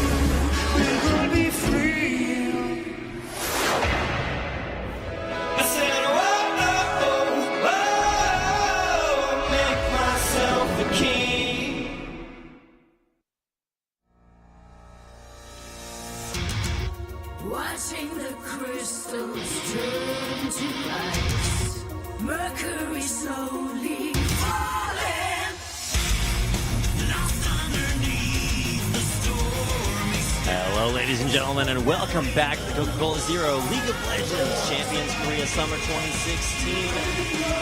Trust us. That's what Longzhu said, and you trust your faith has been rewarded. Game 1 win for Longzhu after an incredible performance. Coco got, Cuckoo for Coco Puffs. Look at the damage, though. Very similar between both mid laners. But Coco, it was all about when he put that damage down. His Azir insects, whatever you want to call them, Shurima shuffles. They were on Azir point. sec. Hey, there you go. There you go. Best of both worlds. But Varus, though, still topping the damage shot. That's actually really impressive. This is a mid laner that we're just checking out some replays here, and these are all like the kill highlights. Yeah, Coco made the epic play there. It was not so epic, but still got the kill. That's where Pure flashes back over the wall and just feast the scene and let the rest of his team. That was where Coco tried to convert that guy to his religion, and didn't was work like, out. actually, I'm an atheist. Well, that one did work out when he went in with that nice two-man Shurima shuffle. Yeah. Got it there and continues to go forward and find these big picks that really just got Longzhu ahead. Game theory, KT favored early on, but Longzhu just hung in there. Yeah, and basically, I mean, the story of last game, I mean, Coco went Coco for Coco Puffs, and that Azir is going to be banned out. Coco getting the MVP, absolutely deserved. And 69% kill for participation, second highest damage in the game, and best score by far. An incredible performance there. Coco, not only just doing well individually, it always looks good when you have big stats for MVPs, but helping out the rest of his team.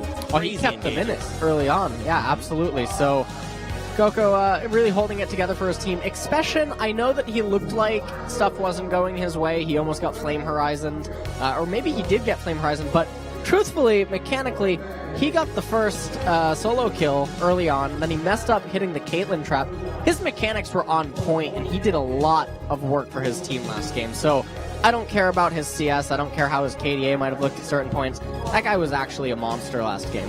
Right, and for teams, we've seen be very careful, very thoughtful, methodical, to go for that, hey, I just hit level 6, I can turn this around 2v1. It takes a lot of guts, because if you mess it up, then, it's on you. Yeah, so absolutely. He went back in, got the kill, unfortunately did step on the trap there early on, but either way, a great performance by Longzhu. Emperor also looked very, very good. Emperor's Lucian was really impressive. Now, I'm curious to see if KT is going to take that away from him, or if they're just going to ban it, because his Lucian, honestly, when you watch AD carry players, sometimes all of them look very similar, and so it's really hard to determine, what separates who.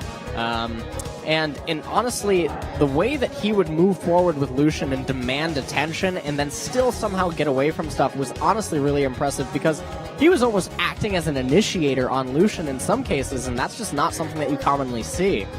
Right, it's much more common to see AD carriers that act as initiators not last very long. Wild Turtle comes to mind, kind of the memes there, always kind of jumping in, but that's what Emperor did. And sometimes he did go down there, sometimes I think a couple times there towards the end, but he was always drawing a lot of pressure, and most of the time, even if he did die, he's still dishing out a lot of damage. Right, and so little unfortunate for KT there. I felt like they had a really strong early game, and I know that I was mentioning when the gold was only 1k apart that KT was actually really far ahead, and they were. But as the game kept progressing, KT made a lot worse macro decisions than Longzhu, and it just kept piling up, and snowballing for Longzhu.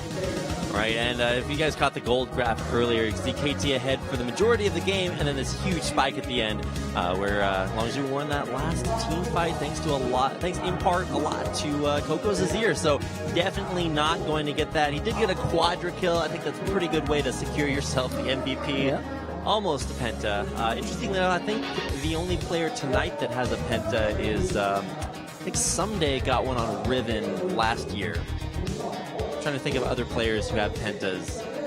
I just remember that very notably, because you're playing Riven top lane. Remember when that used to be? Remember when top lane was like all about aggressive? Oh, you mean players that are here tonight? Right. Oh, okay. He's the only player that's ever gotten. I don't think that stat's right. No, it's tonight. All right. There might be others, but if there are, you guys can tweet at us, let us know. Let's go ahead and get into game number 2. See, starting up on your screen, KT on the left-hand side, in the blue, Longzhu on the right in the red. Starting off, picks and bans. What's it going to be? It looks like Kindred being hovered over for the ban. Just kidding, you can't hover over bans. But it is taken out. That's the first one to go. A lot of jungle pressure here with now a Nidalee getting banned out. And so the Nidalee being banned by Longzhu. And bans like this are always interesting because I think it speaks to just something that they don't want to have to worry about. And there's that Lucian ban coming out of KT, and I did mention how Emperor's Lucian did seem to stand out from other Lucians that we've seen so far in LCK Summer.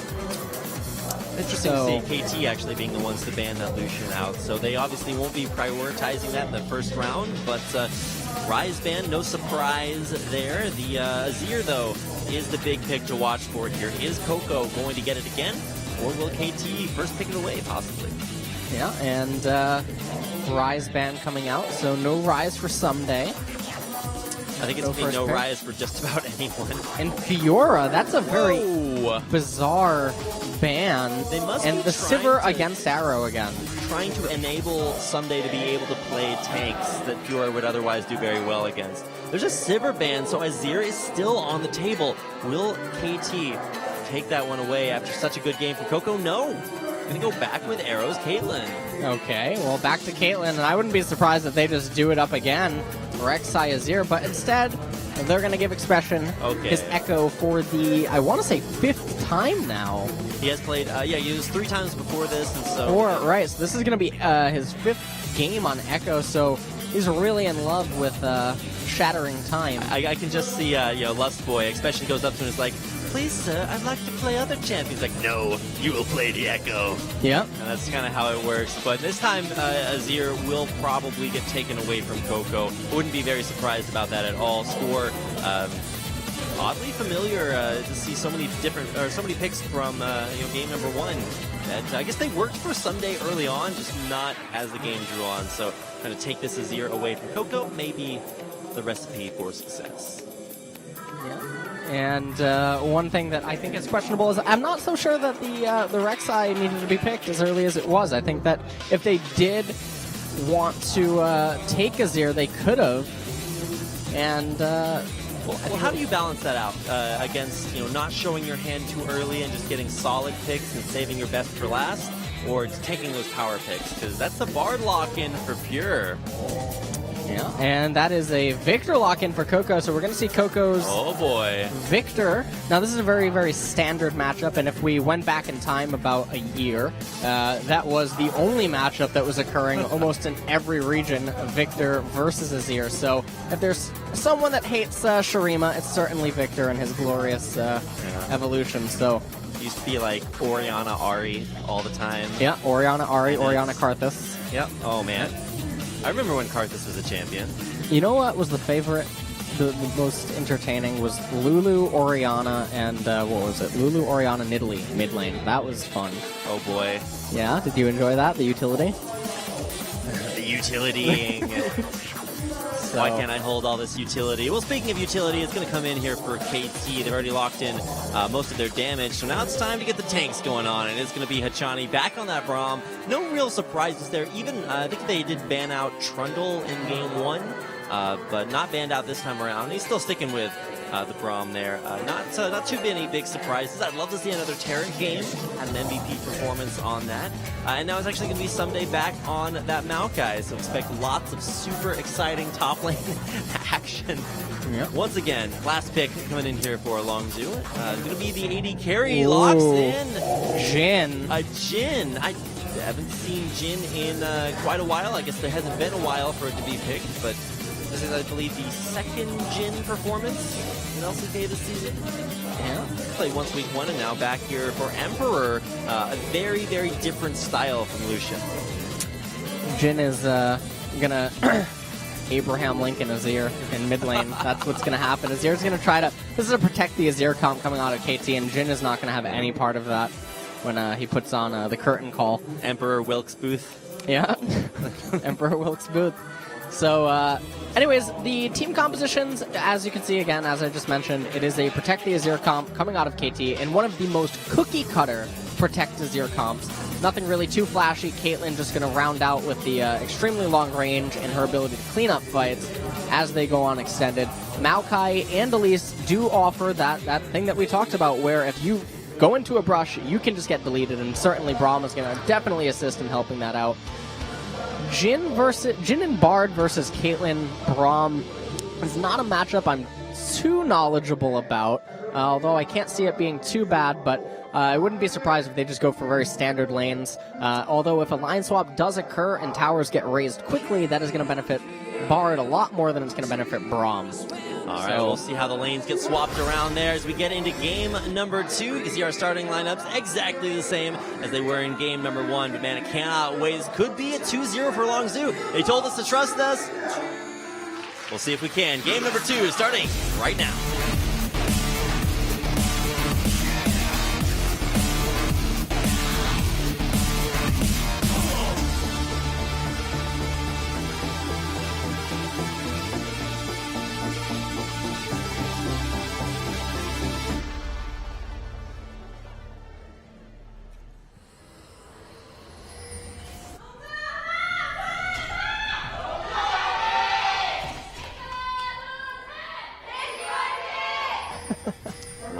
A lot more Longzhu fans after that game number 1. Welcome back, ladies and gentlemen. Game 2. KT versus Longzhu, who are up 1 game, swapping sides on Summoner's Rift and swapping kind of fortunes as they came into this series. An incredible performance by Coco. Not going to get that Azir again. We'll see how the lanes work out. And just like we did in game 1, what are the win conditions for both these teams, LS? So the win conditions that's going to be coming out from Longzhu is not going to be too different than we saw last game. They want Victor to scale up. They want Echo to scale up, except now they also have a scaling 80 carry inside of Jhin. wins. So scaling all around for Longzhu. KT, however, their main scaling is going to come inside of Azir and Maokai. So these are both late game centered teams. However, the one team that does have the ability to have a very strong wake up in the mid game is going to be Longzhu, because that Echo only really needs one item before he can really start going off. Similarly to Victor and additionally Jhin. Interesting to see Expression's Keystone Mastery is actually going for Fervor of Battle, which is kind of interesting. So no Grasp of the Undying for that top lane Echo. Going with Fervor, what's up with that? Well, the Fervor is because it's physical damage. So in extended trades like we were seeing last game, we saw that Expression couldn't really kill Someday at any point. We saw the duels occurring, and yes, he was behind half a core item, but this time around, with all of that AD damage that's going to be coming out from Fervor, maybe he's thinking that he'll actually be able to penetrate. I think he took Fervor in game 1 as well. Did he? Yeah. Well then, I'm not totally sure. Then the damage is even more bizarre. Someday forced the flash, and he's still going to get locked down. Can't go for the kill under turret, but still very questionable forward-facing positioning. Chani, he's going to get the red buff! Oh my god, and Chani steals it! He actually might find a kill there. I think he's actually going to wind up dying, though, so... all right, Hachani, you made the big play. But he's actually going to wind up going down, so... Chaser gets the red buff in the end. But, you know... Okay, here we go, Pure. It's your time. Flash in and steal the Raptor and die. Pure saying that he's helping too. Okay. Such an interesting play, especially now coming in towards the mid lane. Actually does go in on to fly for a little bit of damage, but interesting roam here as he ditches the top lane and heads down bottom. Yeah, and now... Coco going forward. There's Thunderlord's procs for both mid laners. Oh, okay, a little scary.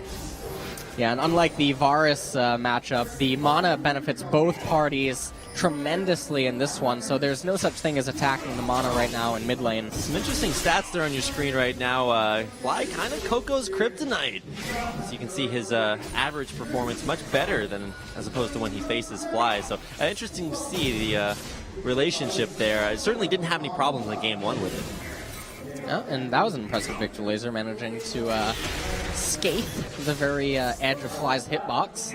And looks like now, see, the Mountain Drake is the first dragon, and we know that Rek'Sai is going to be relatively healthy, at least coming in for a gank now, but this gank is never going to work. Is he going to commit for the flash cocoon? Nope. No, that gank is never, ever going to work. You have to pay attention to your mid laner's mana cost, and now, because you went for that gank and that rotation was basically not very valuable at all to your team, you're going to get beat out now in the big rotation, which should contain Dragon at this point, because they easily have enough time to capitalize on it.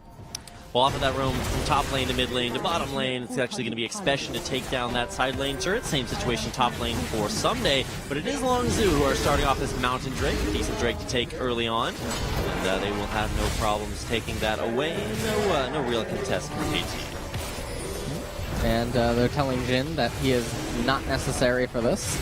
And so this is something that, okay, we're now in the second week of LCK. Jason's actually taking a lot of damage from this. That's fine, he's recalling anyway. Yeah, he will. I was a little bit worried if Pure just couldn't deal enough damage, but he did have Smite there at the end. Takes the dragon, #1 for Longzhu. So what I was talking about is it's bizarre how we have now seen so many games played, so many sets, and yet still, these professional teams with staffs are not making use of proper rotations or truly understanding why are they doing these rotations and at what timings do they become incorrect and when do you need to pull back. So it's just, I can't understand it. I don't know why we are 5 minutes into the game and there's already been one of the largest macro decision blunders that can occur in the early stages of League happening for KT here. So what is the consequence of that decision by KT?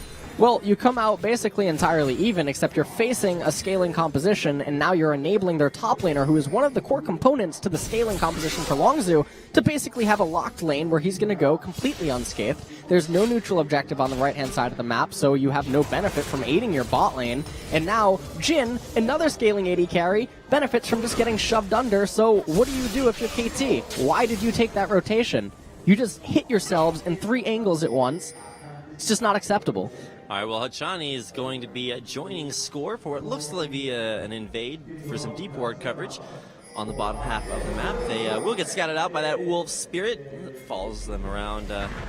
No Gromp available, so no steals there, but Chaser will actually be looking for more aggressive roam up towards the top half of the map.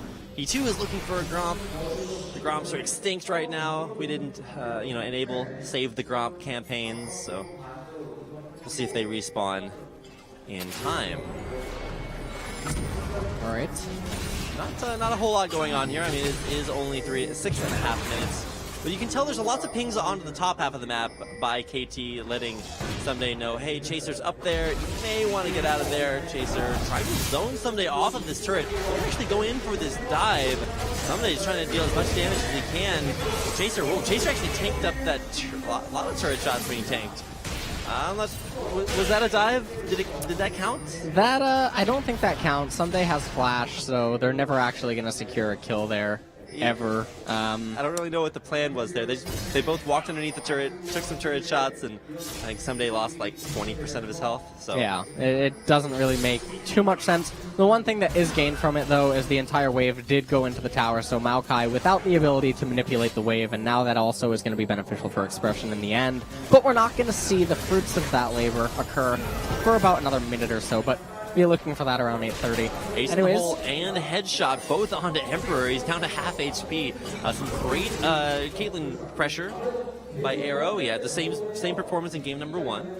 So nothing too crazy. I think the craziest thing is they should just take Gromp right here. Don't know what they're doing.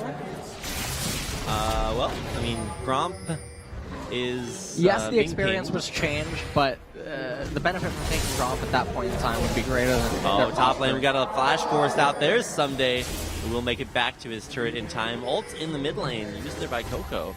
Yeah, and this is something that we've been seeing Korean Victor players do very often. Is they just randomly... bottom lane. There's the flash. There's the red buff proc slowing Emperor down. The double binding from pure insanity. And now looking to turn things back around just a little bit. Here comes the teleport on in. Expression comes in, but he actually ults back to top lane.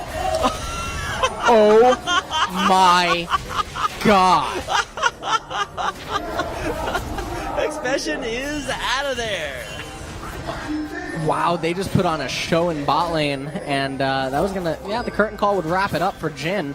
That was one of the most impressive plays I think I've ever laid witness to. They got the teleport out of Someday. They have teleport advantage. They took CS away from Someday. They took XP away from Someday. They took XP away from Arrow, Hachani, Score, forcing direct XP because now they're forced to share everything. That was just one of the most beautiful plays.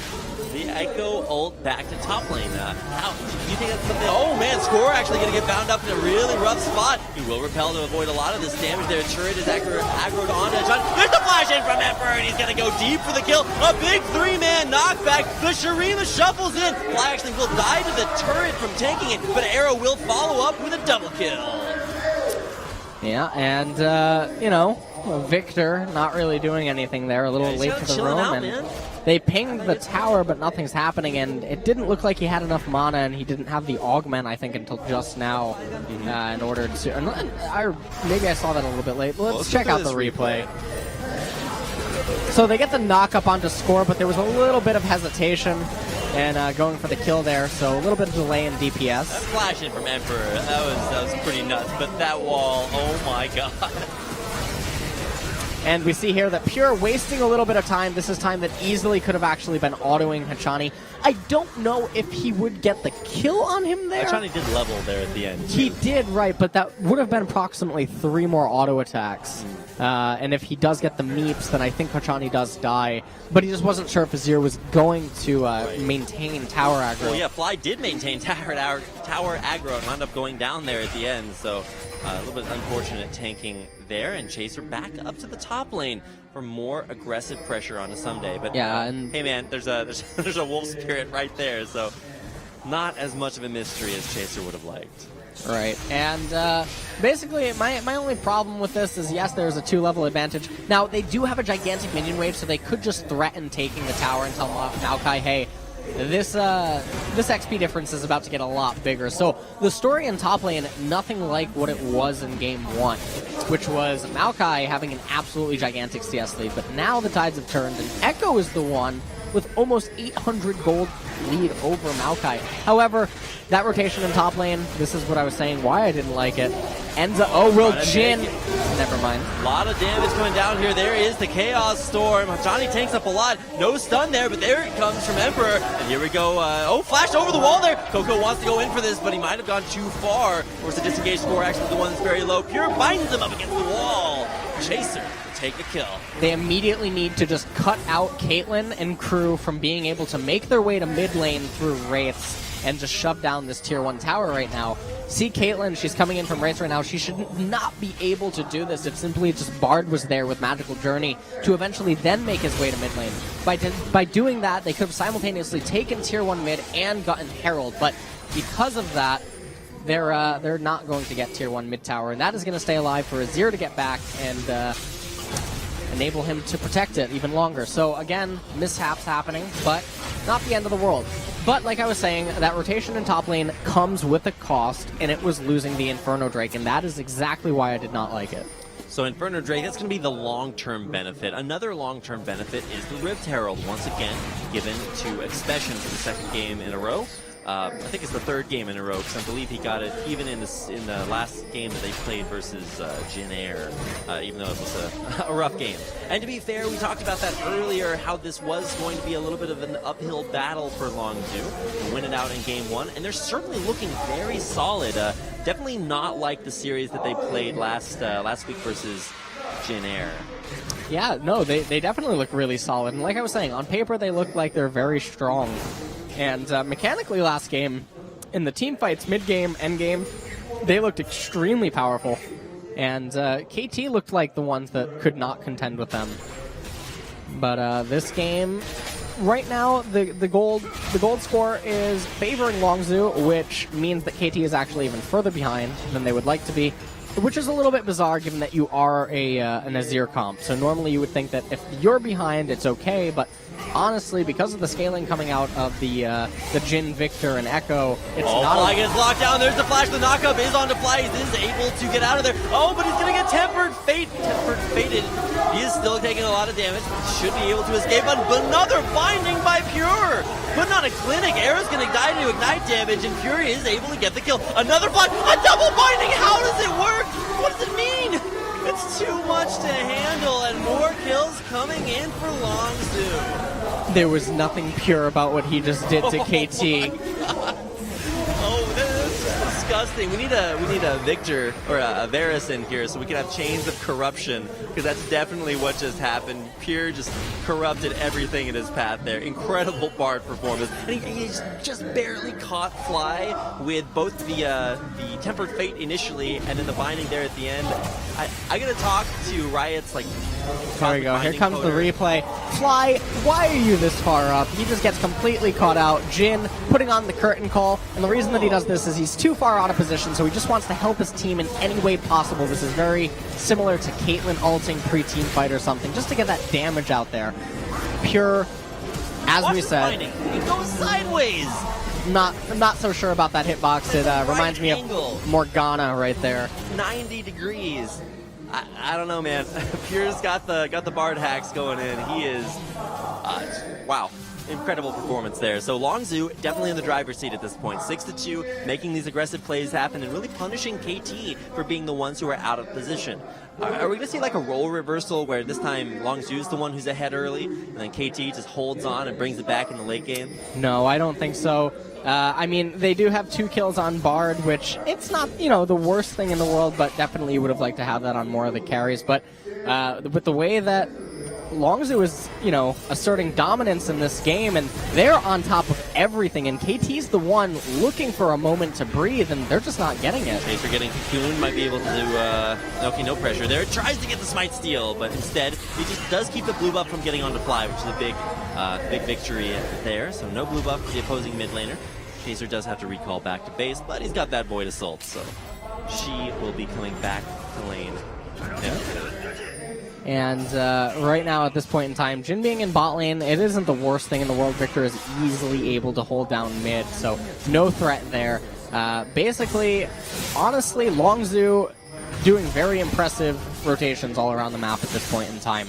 Could things be a little bit better? Yes, slightly, but their vision control and everything that they're doing is completely fine. And you know, with 1 minute until Dragon, this is going to be really bad for KT.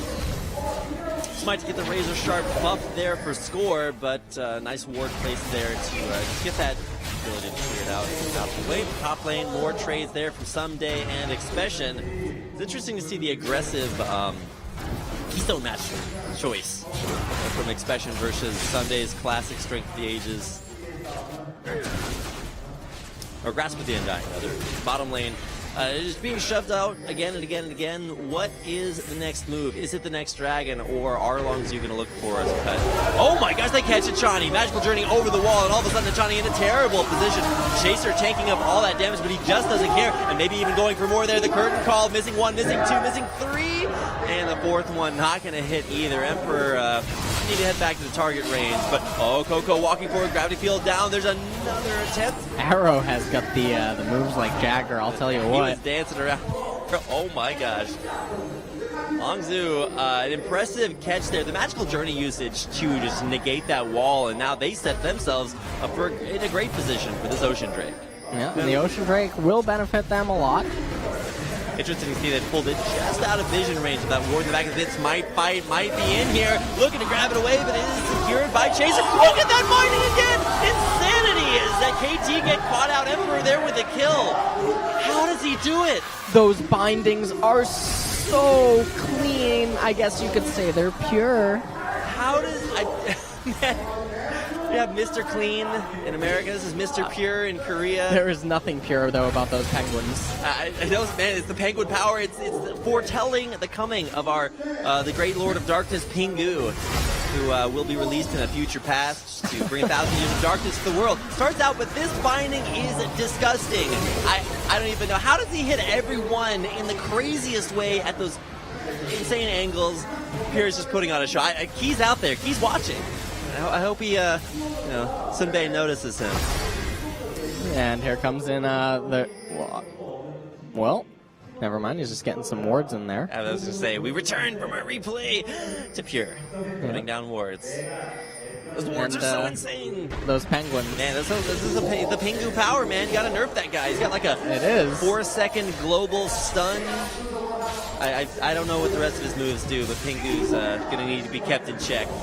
For now, with Teleport being up on Echo, I mean, if you really just want to play a very passive game, if you're Longzhu right here, you can make plays against top lane, considering that it is virtually a useless lane. It is much more beneficial given that you do have the Echo for Longzhu than it is for KT. And now you can make a play against the tower, and that's just basically, this is just stalling. That's all that this really is. There's no macro play that really needs to be done. Could you have put Echo in top and Jin and Bard in bottom so that you could have made a rotation against the tier 2 bottom tower? Yes, absolutely. But with Dragon coming up, is that something that you necessarily want to do? Not really. And Longzhu just turning it on. I mean, they told us to trust us, and I can't just... It feels like a lot of times before big tournaments, players will make these insane predictions. You'll have this no-name guy that says he's going to win it all, or this team that's been struggling that says, hey man, this is our chance, this is our time. But very rarely does that get fulfilled, and for Longzhu, incredibly well played so far. Score. Oh no, around the corner. This is what I like to call the team dynamic bait. They used to do it all the time, and it's going to keep going, keep working. But it actually might be Longzhu that's the one that caught out. Here, Curtain Call channeled in a really difficult position there. It's actually Fly to go forward. He's going to get the knockback there. Pure going to tunnel his way out of there with the Magical Journey. Fly on the chase there. Coco, it follows him, and it's actually going to be Pure that finds the kill. On the other side, though, Someday and Arrow are able to grab themselves a couple of kills. In the end, who wins that fight? On paper, it looks better for KT. Well, I mean, it was a 3-for-1, so of course it looks better for KT, especially because they got some shutdown gold in there. And now, this is the sort of breathing room they were looking for. Now they can get some wards in, they can reestablish some control over Longzhu's red side jungle, which is the most important jungle right now in the game, given that it is the one directly behind Barret. Right. So right now, they're going to shove top lane back in, they're going to pick up a tower off of that kill. So in the end, this is just really good. Now, Longzhu is setting up for a pick here. And they find Score. However, he took a journey right back onto the trap, and then it was just chain CC for days. No one can get onto Azir. Emperor once again, or Expression diving in, and once again steps on not one but two traps. So, yeah, a little bit unlucky with those traps. And Azir even, I think, could have actually picked up Pure, and that would have just been a lot worse. That team fight, I don't think, is indicative of how the fights are really going to go. I think that, honestly, Keiichi just got the perfect angles on everything, and everything went their way that fight. Yeah, Arrow completely untouched the entire time. Got several and headshots Echo didn't off the even traps. get to go back in time. No, he was caught by a trap and headshot to death. So nice to see Arrow having once again another huge performance. 4-1 right now with like a 20-30 CS lead. Pretty impressive to see how good he is on that Caitlyn. Someday walking in unbeknownst to him. Chaser there for the catch. Expression trying to come in, but Someday too good at walking away. And now all that's really going to happen. Oh, here we go. Pure trying to find a catch, and he does. Grab fly, but can they get in range in time? Just the tip of that captive audience. No, captive audience is the trap. Captive audience is the trap. Curtain call, I think. No, curtain call's the ult. Curtain call's the ult, and then... I always thought that long-range skill shot that can snare someone should be called captive audience, because you're making them a captive. Right. As opposed to the trap that actually doesn't do that at all. Yeah, I think Reddit had a thread on that, saying that they wanted a name swap on those. Well, they come up with all the best ideas. Of course. Okay, that's where you go to find them. Of course, right. Glad I am not alone there. Score has the potential of walking into Chaser, but not going to go for that. Sends the scouting Spiderling out instead. KT setting up for a catch here on a Chaser. Red buff spawning. They will know. And, I mean, fighting over the red buff isn't really going to do anything. I think the Dragon in 30 seconds is probably going to be the next major team fight. Echo could honestly just slow push, or actually I would like to see Echo Glacier the wave into top rather than do anything else. And if you do that, it does pose a little bit more of a threat to the tower as the game continues to draw on, and the fact that Someday doesn't have teleport. So Glacierin would definitely be a lot better than slow pushing, because then it's a little bit more difficult to handle. But anyways, in the end, it looks like Echo is going to walk down to Dragon, so both top laners will have their teleports up post-fight, and they're just basically posturing. If Longzhu can prevent KT from even being able to enter the river from their red side jungle, then it's going to be really difficult for KT to do anything. But it looks like KT will be the one that has control over the river pre-Dragon fight. As Killercraft dies, as KT make the cut for Dragon. Curtain call coming in, but Johnny blocking the majority of it. And at the end of the day, it is going to be Score to get the Dragon. Attempted parallel convergence, but not going to find anyone. Now, Pure does have that Tempered Fate. You can go for another catch like they found on the fly in the mid lane, but unable to capitalize off of that and making a special cut towards mid, actually top lane, because they do have the wave pushing it. Yeah, and this is what I was talking about. If there was a Glacier wave here rather than a slow push wave, this would have been definitely a lot better for them. It's not the worst, though. They have more than enough minions. They will take this tower down. And when a team does that, when they group up as 5... Oh, but here we go. Big Glacier, or Fissure there by Johnny. He's up in the front lines, but he's actually might go down. Flashes out, stand behind me. He is out of there. Chaser, though. He's the one taking a lot of damage, especially forced to ult there. Chaser probably will go down there. Someday there to pick up the kill. An attempted retreat here by Longzhu, but trying to find kills every which way. Especially Someday, who's going to get this kill? Someday actually able to flash away there. Emperor up against the walls. He is out of there. A double kill for Arrow. Is this Baron for KT? They certainly don't have a lot of competition. Don't have a lot of health either. Well, you know what? Someday's just going to teleport right back in. I think that's basically what's going to happen. Coco's got a ton of damage here, but yeah, Someday should have this teleport. Finish his channeling. Can they steal it, though? That is potential. Ace in the hole there onto Coco, though. Looks like Someday looking to wrap onto someone. Oh, he actually will go over the wall there onto Pure. I think Pure should be okay with a magical journey backwards, but Someday going the distance, helping his team secure that Baron. KT firing back.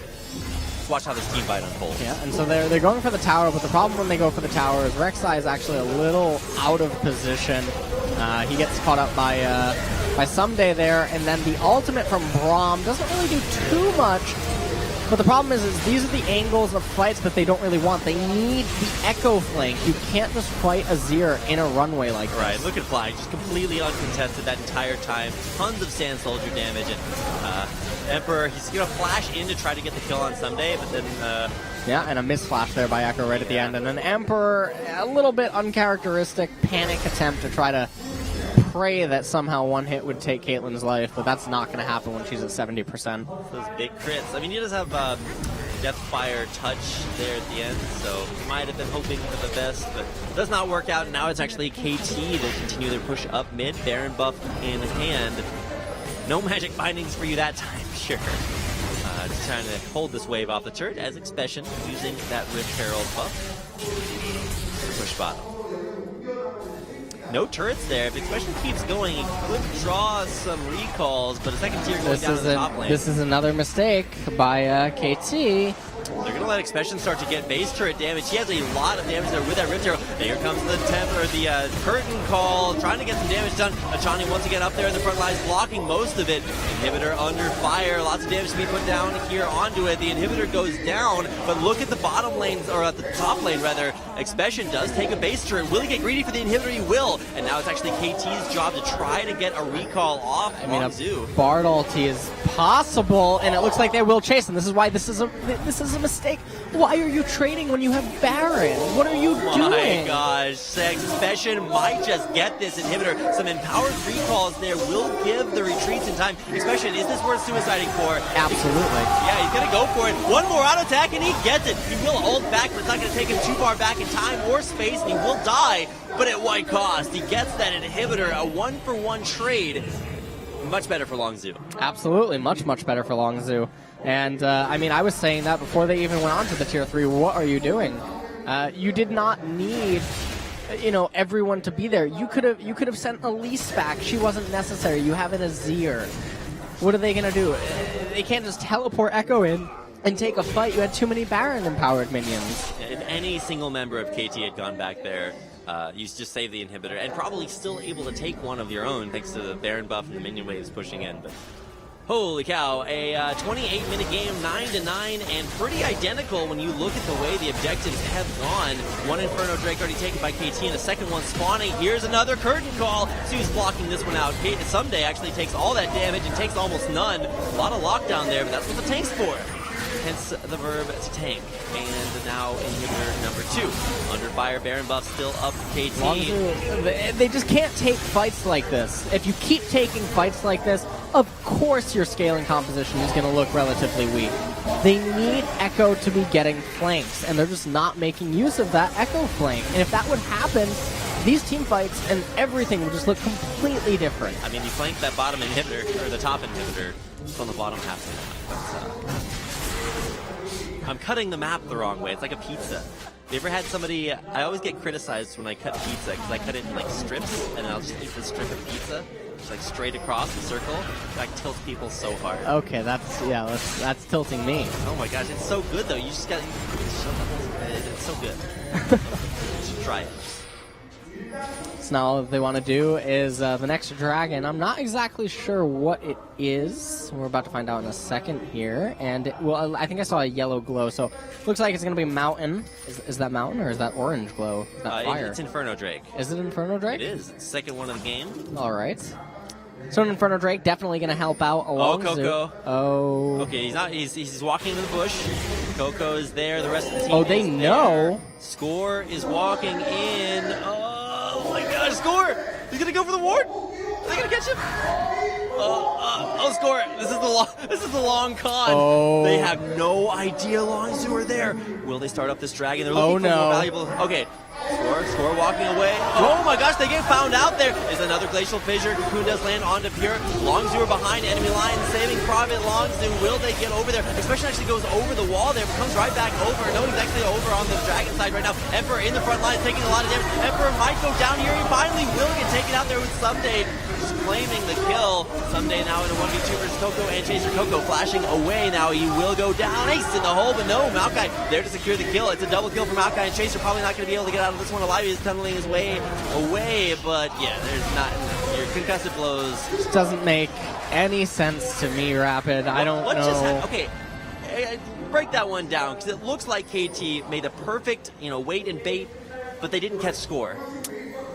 So they didn't do anything. That was the problem. I mean, you have Flash on Echo. He had perfect ability. Somehow your Rek'Sai was able to get onto Azir before your Echo could, and that just doesn't make any sense. Bard has Flash. There was multiple ways that you could have gotten up a ton of CC.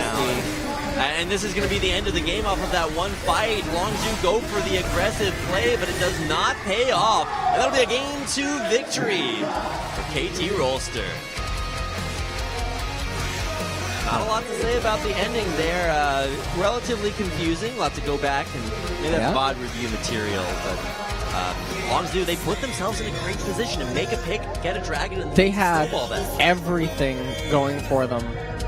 And just everything fell apart, and it was because it's like you have this perfect team comp that can actually get in and counter a Protect the Exir comp from trying to set up and trying to get into the position, but then you don't use any of the ways that you can do that, and it just doesn't make any sense.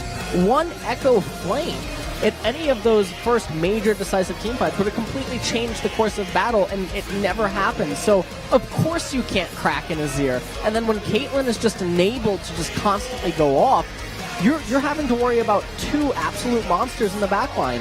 I asked you earlier if we were going to see maybe a role reversal, and that's kind of exactly what happened. Longzhu crushed the early game in Game 2, but then wound up getting crushed there at the end. So it's a 1-1 score line. 2 days in a row that we've had game go all the way to 3 games, or a set go all the way to 3 games. Yeah, this is two nights in a row with 3 sets. So we are going to be in it. And for the Rocks versus MVP was a 3 set. Oh, that's true. So the 3 sets are starting to come out. All right, nice to see things evening up. We'll have to take a quick break. When we come back, it's going to be game number 2 of KT Rolster versus Longzhu coming up.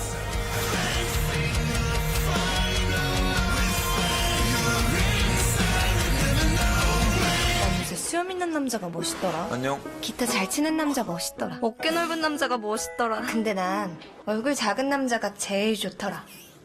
난 오늘 나에게 바카스를 사줬습니다. 남자는 자신감을 줘. 나를 아끼자. 바카스. 잘 봐, 네 안에 뜨겁게 불타는 열정. 볼케이노 핫하지, 뮤직이네 핫하지, 국내 볼케이노. 전체수하게 국내 볼케이노. 여기 진짜 예쁘다. 벚꽃 축제. 바로 가는 거야 이제. 가자.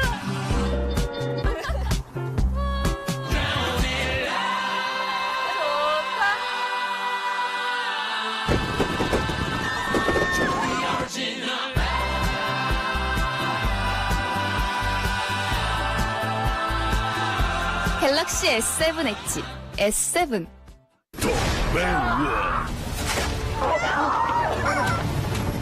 자꾸 먹고 싶어. 맛있어 죽게 만든 셈이야! 하바네로와 청양고추가 더해진 매운맛의 몬스터 BHC 맵스터. 매운맛 좀 보시지 말입니다. 그 회사 공채는 토익 900m만 안 쳐준대. 망했어 진짜.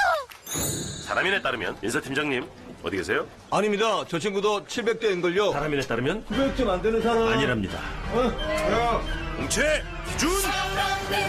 뚝 떨어지는 체인지업을 그대로 받아쳐가지고 감전 밖으로 확 넘겨버렸잖아. 아 언제요? 어제 레전드 야구선에서. 전설은 계속된다. 스크린 야구의 레전드 야구전. 운전하다 쿵하면 어떡하지? 알려줄게. 메디카리가 괜찮아. 난 다이렉트인데? 다이렉트 가격에 다이렉트에도 품질이 있어요. 삼성화재 다이렉트 홈페이지에서 배영.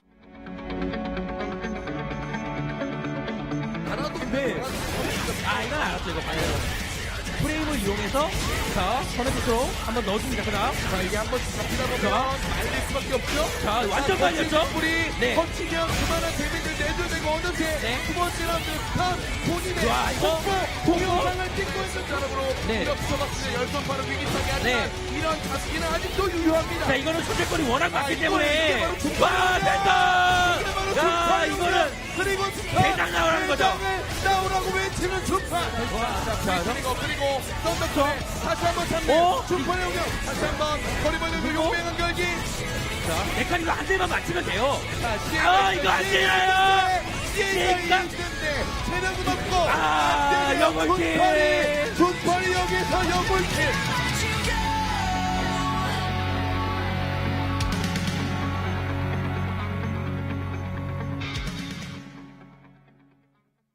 처음 챔피언십을 만났을 땐 지혜가 있었죠.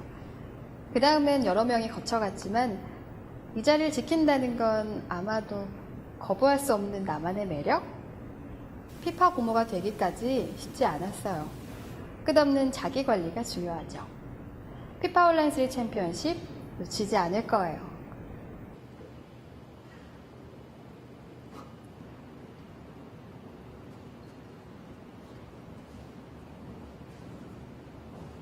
EA 스포츠 피파 온라인 3 아디다스 챔피언십 2016이에요.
the king.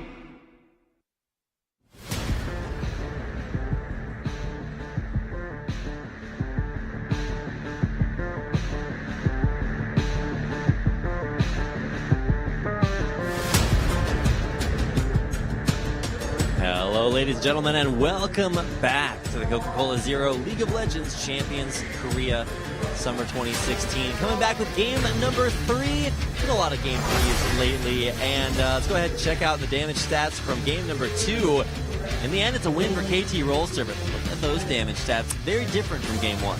Yeah, and it's actually really impressive that Azir, who I thought was doing a lot more, actually ended up doing 3rd for his team. That's not something that you normally see. Yeah, someday out-damaged him. And granted, there's damage dealt to champions in the top lane just because there's always fighting, but impressive performances really from both sides, but at the end, that wait and bait from Longzhu, really confusing. I mean, play. Longzhu, they hung themselves in the end. That was the problem. And again, we talked about it last game. They had a team composition that can penetrate a protect the Azir I think the biggest thing to look comp, at but is that, yeah, look at the goal difference, and somehow you butcher that when you're the scaling team composition. Here we get to watch That's really impressive. The Hachani again. What's that? Hachani giving up first blood? Yeah, that was Hachani giving up first blood. And Apure had some of the best bindings to date on Bard. This one right here is, how do you do that? You can't teach that. Well, I think Bard actually met with Morgana before the game, and he asked for some tips on how to make a skill shot that was supposed to miss hit. And so that's what happened there. Here's Emperor walking himself into a corner, winds up getting taken out. The first of many team fights that KT would go on to win. Yeah, and the curtain calls for Longzhu as the game drew longer and longer actually meant that it was going to be the end for Longzhu and not for KT. So a little bit unfortunate there. But again, the major problems were Echo Expression did not do what was necessary, and then on top of that, Pure, as the game progressed, did not set him up to do what was necessary in terms of teleport wards. So Arrow getting the MVP, completely deserved, absolutely went off, huge damage numbers. 92 kill contribution, so I'd say that's pretty good. Yeah, pretty good. Good enough for 100 MVP points, and is our Sonokong IB MVP for game number 2. But coming into game number 3, man, we've seen scary performances from just about everyone, both teams with strengths. But it almost seems like it's a turnabout, because both teams that have had the early advantages have gone on to lose, making it a 1-1 series so far. Yeah. So for KT, I mean, they definitely held it together there, but relatively weak early game. Might need to be shored up a little bit. Yeah, and I mean, I'm not sure. Like you just mentioned, there was both games where whatever team got ahead ended up losing the game in a very weird way. And so I wonder if that's going to be the story for game 3 too. So whoever is ahead is probably going to lose. If the previous 2 games were any indicator of that. But you thought these games were being held in the Nexon Arena. They're actually being held in Crazy Town. It's been a wild week of games, and it just keeps going. Game number 3, starting off here with Longzhu back on their home colors of blue. KT, I guess they get their home colors on the red side. Starting off picks and bans, and we saw this in game number 1. Same thing going to happen here with a Sivir ban there against for Longzhu. They're just not letting him have Sivir, and I think, I mean, not that Sivir is necessarily a bad or a good champion in either one of those categories, but I think when you need to devote banning a champion like this out, I think 3 games in a row especially, I think it really speaks to some issues that you're having. And another 80 carry ban. So Arrow is drawing all the arrows from Longzhu. Wow. Okay. Arrow, back in the day, a big Draven player. And he was actually one of the only players in LCK to have Draven banned against him. So totally used to having 80 carries banned against him. There's 1, 2, and where's the Lucian ban? I thought Emperor was the Draven god. I believe Arrow used to play quite his fair share of Draven as well. But yeah, Emperor, everybody knows that about Emperor. In fact, I think he actually did play that in EU LCS when he was on G2. All right. Well, and Azir ban coming out. So Coco not going to be given Azir. The Lucian ban. Holy. 380 carry bans here for Longzhu. That Arrow guy, he's pretty good. Yeah, so Arrow drawing 3 bans, and I don't really know what to say about that. So all of the OP picks are probably going to be open for this game, with the exception of Lucian and Ryze.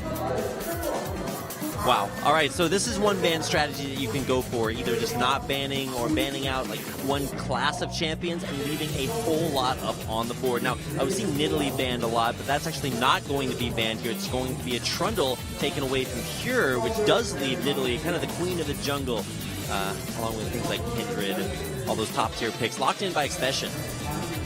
Yeah, and now Nidalee pick for Chaser. Not a bad pick at all, but I hope that they just go for something hyper-aggressive here. So we'll see how the rest of the draft turns out. A Nidalee pick early on doesn't really force you into any sort of category for what you have to draft into, so it is very flexible. And we're going to see how KT responds with their first 2 picks in a second. Yeah, this is the practical pick rate, which means that every time the champion is open, it's picked, as opposed to the pick rate, which includes how often it is banned as well. So nice to see Nidalee getting a lot of success. No surprise there, but another champion with quite a bit of success is going to be that Kindred score. And, you know, KT says you want aggression, I'll give you aggression, and they lock in the Kindred. And Echo going to be taken away from Expression, so we're going to see how Expression responds. Is it just going to be the standard Maokai pick, or does he have something else in store for that top lane matchup? So probably Maokai getting highlighted. So I wouldn't be surprised right here if they do something very standard and safe, and they just pick their top laner to match the Echo, and then pick one of the bot lane champions, whether it's the AD carry or the support. And generally, you probably don't want to pick the AD carry right away, given Arrow's dominance over the lane so far. And they just, you know, say, never mind, we're just actually going to pick Kalista and Bard. So draft error, or draft error in my eyes anyway. There's no reason that you needed to pick Kalista. You could have waited. You could have just kept the AD carry hidden and waited to see a little bit more of KT's team composition, because now when you pick Kalista, it basically showcases a certain play style of how you're going to play that bottom lane, but also how your jungler is going to interact with that lane. So I don't really like it. There's no reason that wasn't just a Maokai. And you can see Arrow hovering the Draven like I was talking about earlier. Maybe you want to go for a Draven off between him and Emperor, but this is the last game of the series, so see if he actually locks that one in. He's kind of daring them. He's like, hey man, you guys want to ban out my AD carry champion pool? You can't take them all away. Ezreal, pretty much the best option still left available. Will be hovered over. Oh, Hachani, he's thinking about it. Could that be a Taric again? He's got 200 MVP points sitting behind him, and a lot of those are Taric. It's locked in. It's Taric Ezreal. We need to get the Kappa Prides out in chat now on Twitch chat, because we got the Taric Ezreal lane. Pretty fabulous bottom lane. That is looking I'm handsome. looking for the armor of the 5th age Taric and Debonair as okay, that looks, see, to the naked eye, that would look like a Jace just got locked in. See, this is not 2012. And that's not Nara, Kyle. So the Jace pick, Jace did get buffed, but to my knowledge, and a lot of people that I've spoken with, the buffs were not enough to propel him back in. Now, basically, Maokai, he is going to be extremely tanky in the later stages. However, because of the Taric and the Kindred, I don't know how useful his tankiness is actually going to be when they do get down and dirty. But Jace in Nidalee is going to offer a huge assault of Poke. I think I said that was for Expression earlier. It's going to be on Coco. Wait, what? Okay, yeah, just making sure that I'm not... Actually, it's top Braum and mid Nidalee. I'm seeing it. It's out there in solo queue. You know some guy thought to himself, that's a good idea, and then thought maybe a little bit later about that as well. So a Zilean mid lane pick here. So going to go for that Zilean Kindred combo that we've seen run, I think it was played in the spring season finals by SKT. So very common to see that combo. And this Jace pick for Coco, we saw an incredible Azir game in game 1. So if you want a grasp of the Undying, it is definitely KT's composition right now, because Kindred's ultimate, Echo goes back in time, Zilean tells him to go back a little bit further too while he's at it, and they're just not going to die. But the problem is I do not like KT's Zilean pick here against Poke. I know that there's probably a lot of people out there that think that Zilean is relatively okay against poke. I disagree, especially how fast the rotations of the poke are going to be coming out of Longzhu in the later stages. Basically means that during the stasis of Zilean being down, Jace and Nidalee are almost ready again to throw another barrage. So you and that's instantly spawn into damage and die. Almost, yes. It's not exactly like that. I will say, though, that if they can make a fight occur at close distance, close quarter combat, then the Zilean ult is going to be effective. All right, well, we're about to get ready to get into game number 3, the final game of the night here at LCK. It's going to be Longzhu versus KT Rolster. Everything's on the line here. KT looking very strong in game 2.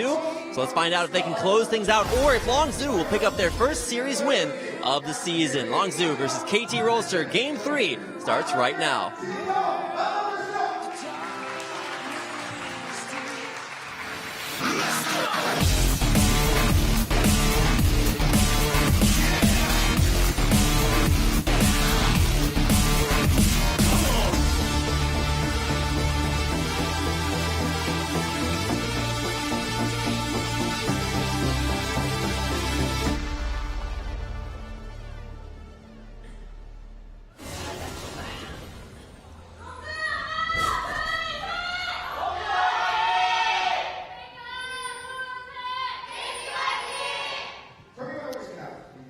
Longzhu fans, KT fans, all the fans here in the Nexon Arena in Gangnam, Seoul, South Korea.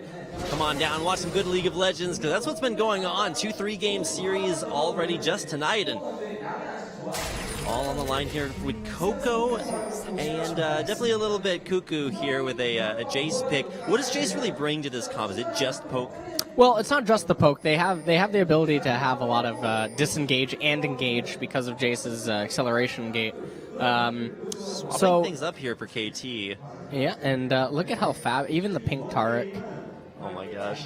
Is that Debonair Ezreal, the skin along with it too?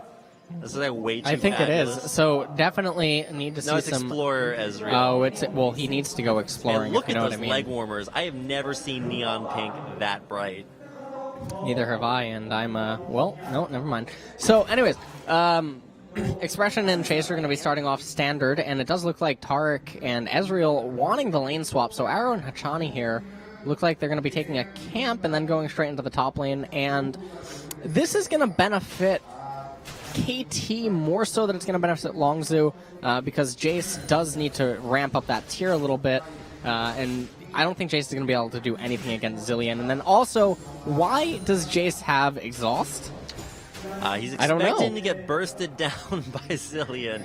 That says no one ever. So interesting to see that choice. I guess he's expecting to get caught by Hachani or something. There's not a whole, usually you bring Exhaust versus like a ton of burst damage coming your way if you know that you're going to be aggressive. But correct me if I'm wrong, but Coco should be the aggressor in that lane. Well, Coco should be the aggressor, but the problem is that because you end up going tier early on, and now you're also facing a teleport Zilean, which means that he's able to offer a lot more to the map. And it's not just teleport Zilean. You're facing 2 teleports in your poke composition, but you also don't have a proper response to Echo. Nice body block there by Score to keep Pure from stealing that away. So anyways, the whole win conditions for Longzhu is they need to end this game between the 25 and roughly 32 to 34 minute mark, relative to assumed item spikes that you can expect to occur, as long as there's not some sort of absolute chaos occurring. Need to win this game early. I mean, for the fans' sake, I think the subways actually closed pretty early by American standards here. So you got to find a way to get home after watching some sick League of Legends. And I mean, one of these 2 teams is going to go home a victor. If it is Longzhu, this will represent kind of a turning point in their season already. Looking a little bit of struggles early on. Yeah. We'll come back here. Score will pick himself up his first mark at the Kindred. And even if the rotation for KT here would actually be not beneficial for them, although I think that they are in position where they could actually take this further and even continue pushing top lane if they really wanted to, given that there is an Air Dragon and they are ahead of Longzhu on the speed at which they've killed the minions. So Longzhu looks like they will secure the tower first, and Echo picks that up almost instantly after. They start the wave slow pushing, or at least that's what they crafted with that minion wave. It looks like Maokai might manipulate it a little bit more. Yeah, it's slow and steady. Already through our Rotatos, going to give us a 1-to-1 turret score. What happens next? You mentioned Cloud Drake, not a big priority early on. What are the priorities for each team?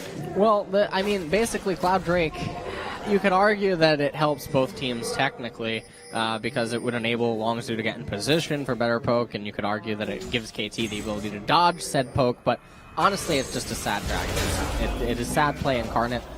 Here on Summoner's Rift. So whoever just takes that, they're going to feel really bad while doing so, and it might open up a window for the opposing team to punish them in some way. So look for that to either be taken as just nothing else is really going on and they have to take it, or off of the back of some team fight or something. Okay, so now we do see the rotations from the duo lanes saying, okay, we took down one turret on each side, now looking to do the same thing again, so just going to see turret genocide across Summoner's Rift. So those minions teleport their way closer to the turret to allow Longzhu to take it down. No real mid lane pressure here. Most of the pressure is on the junglers. Chaser poking in, here it comes, Score. Gonna get this one down. Both junglers with a lot of big bursts, but it looks like Score is the one to win that away. Chaser didn't have smite up, so a little bit anticlimactic there. Yeah, and now it looks like they're gonna have another tower trade, and this one is definitely gonna benefit KT much more than it's gonna benefit Longzhu, because now if there is a time to take that abomination of a dragon, it would probably be right after this, unless they don't end up securing. Oh no, they are. Okay, and now Kindred is coming down to get the Gromp, smite the Gromp.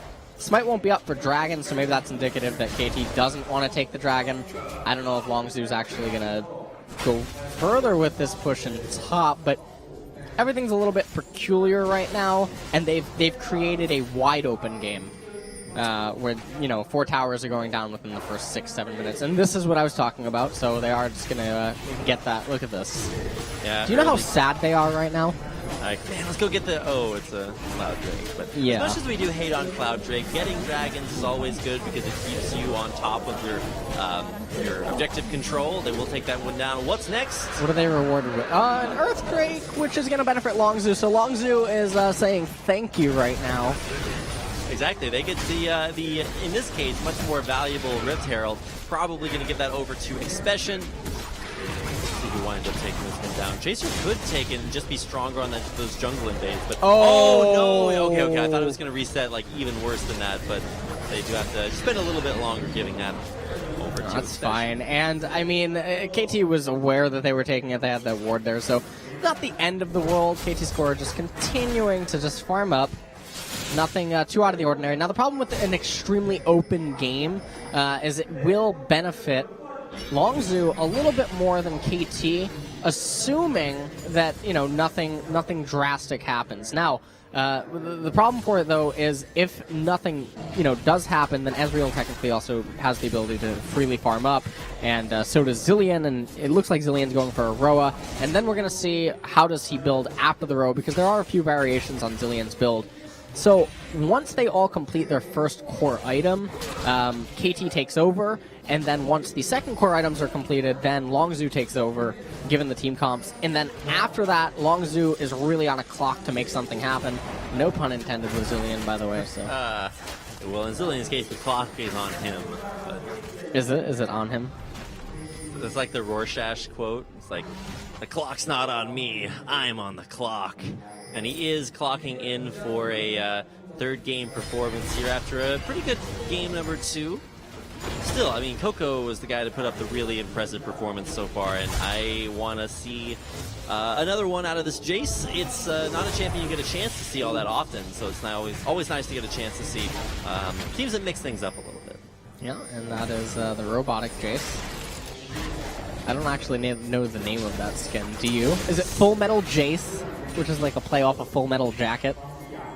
I mean, he does shoot bullets, but they're kind of made out of energy, right? Are they? I thought they were electricity.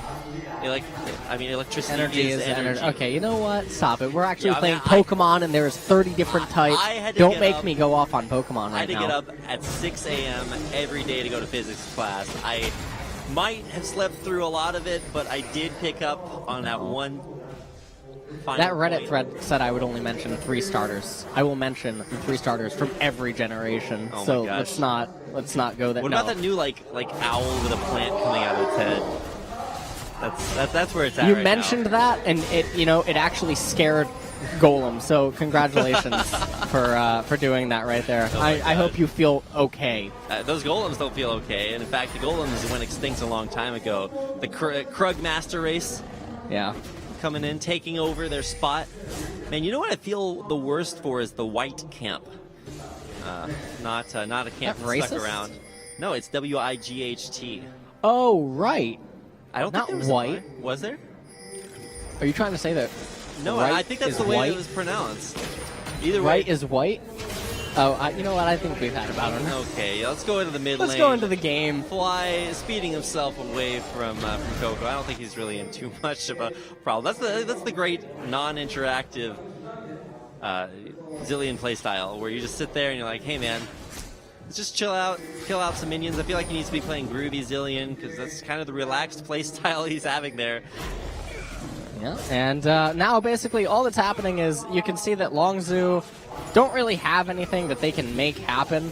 And the problem is going to be, again, when the first core items come in. So expect something to happen probably within the next 5 minutes or so. In terms of rotational play, could they do anything? Not really. You kind of just want to leave mid lane alone so Zillion can keep charging up his passive and just continuing to farm up so that Jace can't really do anything. However, there is a massive CS difference occurring in mid lane, and that is something that you do need to keep your eye on. So, especially really winning these trades, though, someday not able to make that a fight he can take. Mid lane shenanigans, nothing of note just yet. We do have KT relatively pushed back out there on the map, so long as you have started to take over maybe a little bit, I don't think it's... maybe I can ask you, who is ahead at this point in time? We've got, the first dragon going to KT, but it was just a cloud break, so... Well, currently, it's a little weird to say who's ahead, because it really depends on position. Okay, where are their strengths? Well, right now, KT does benefit from small skirmishes, 3v3s, 2v2s. They do not benefit from 5v5s. That's where Longzhu would benefit more. As soon as the first core items, now we just saw that Zillion just completed Roa, and it does look like he is moving into Seraph's Embrace, because we see that Sapphire Crystal picked up, so that'll probably transform into a tier, head into Seraph's Embrace, which is this is one of the variations of Zillion that can occur. Alternatively, I guess that could become Morellonomicon, because of the new build path introduced with the new items. Yeah, Morellonomicon, super great if you want mana sustain in lane. Yep. Every time you get a kill, it's going to give you some of that back as well. So interesting to see that. Now, Emperor, he's one of the old school Kalista players. Way back in the day, it was like last year. I think Kalista was his second most played champion, if I'm not mistaken. So he definitely has a lot of experience there. But how is that going to fuel things when the team fights start actually happening? Because right now we've seen a fairly passive lane phase, not too much aggression out here. Well, Kalista's not going to do anything until that Runons or that Blade of the Rune King is completed. And even though it looks like it is going to be Blade of the Rune King first, Kalista's not going to do anything yet. Because if you look at how the team fights are going to take place, it's basically going to be KT kiting backwards until Echo is somehow able to get up a flank or really get inside of Longzhu in terms of the team fighting. And then off of that, they use the Zillion ultimates to twist the fights into their favor. But Kalista not going to have the same impact until that second item. And, similarly, that applies for Nidalee, and that also applies for Jace and Maokai as well. And that's that timing that we're talking about. Well, speaking of timings, we are seeing some steals come out there. Score stealing with a red buff. Which be Coco grabbing the blue buff away from KT. The Dragon here is the important objective, and Longzhu look like they will be the ones to take it down. Yeah, and that is extremely unfortunate. Longzhu thanking the RNG gods right now that KT was unfortunate enough to have to take that air drake that they were, given the timing to do so. And now Longzhu is the one that actually picks up the worthwhile dragon relative to their team composition. I think I said Score took red buff. It's actually blue buff. But either way, he is able to steal buffs, so both blues getting taken away here as we do start to see some differences between both sides. Longzhu, they did have an advantage early on in the last game. In fact, they had a pretty sizable one that just didn't pan out there towards the end. I mean, they could have been like 20 kills up, and they still would have lost the game in the end. if they've waited in that bush in the same way. But let's see where things are going. Coco trying to avoid being stunned, but he actually is stunned out there. Slowed. Coco very low, but able to make it out alive. That's Zillion damage. And, I mean, it's not going to be the end of the world if Jace does have to build into Maw, in the later stages of the game, because they do have the magic damage coming out of Echo, and there is magic damage coming out of Taric, and certainly coming out of Ezreal as well a little bit. So he will get to itemize against magic later on, so, Zillion won't be dealing as much as we just currently saw. But it is reaching a problematic stage right now for Longzhu, where even though they are approaching that 2-item wake-up that we're talking about, it doesn't look like they're going to be in a position where they can make use of it. But, it's still relatively early, and we've seen the macro mistakes that both teams have made in the past 2 series, so it's not like something can't happen that would somehow just turn the tides. Interested to see what it will be that turns the tide in the end. I mean, both mid laners sort of slugging back and forth, but fairly non-interactive as far as things go. No dragons, no Rift Heralds. Nothing of real note. Both teams playing very passively. Usually when teams do this, it tends to predict one of them wants to scale up a little bit more. Who has the scaling advantage with these team comps, LS? Well, I mean, the scaling advantage definitely goes to the Zillion and the Echo inherently. Jace and Nidalee, they technically do scale up to a certain point, but then there's a point where they just kind of fall over. And one of the points where Nidalee falls over is when Banshee's Veils, if they do end up getting picked up by the opposing team, comes out, or just the magic resistance starts to become too much and the spears are basically negligible. And there comes the point where, Echo says, okay, enough is enough, and he just runs in on your team. You get speed boost by Zillion. You can't kill him because you have to kill him 3 times because of Kindred's ultimate, Zillion's ultimate, and Echo's own ultimate. And well, probably Guardian Angel. Longzhu just doesn't have a way to actually deal with that outside of Callista. So when your main focal point of a composition is poke, Pure, stand behind me. Emperor actually going forward. He's got Coco coming in from the flank, and both teams just backing out for now. So when the main focal point of your composition is poke, and then you have this fallback to a defensive or an offensive kiting inside of a Callista, it's not the best situation to be in. There for Arrow. Nice snipe on the Ezreal ultimate. Predicts exactly where Longzhu are going to be. KT now trying to push them out of the jungle. Limit some of this ward coverage, but still leaving some of it up. And now, they're just posturing. And so the big change in pace is definitely going to come when Jace turns that tier into an item.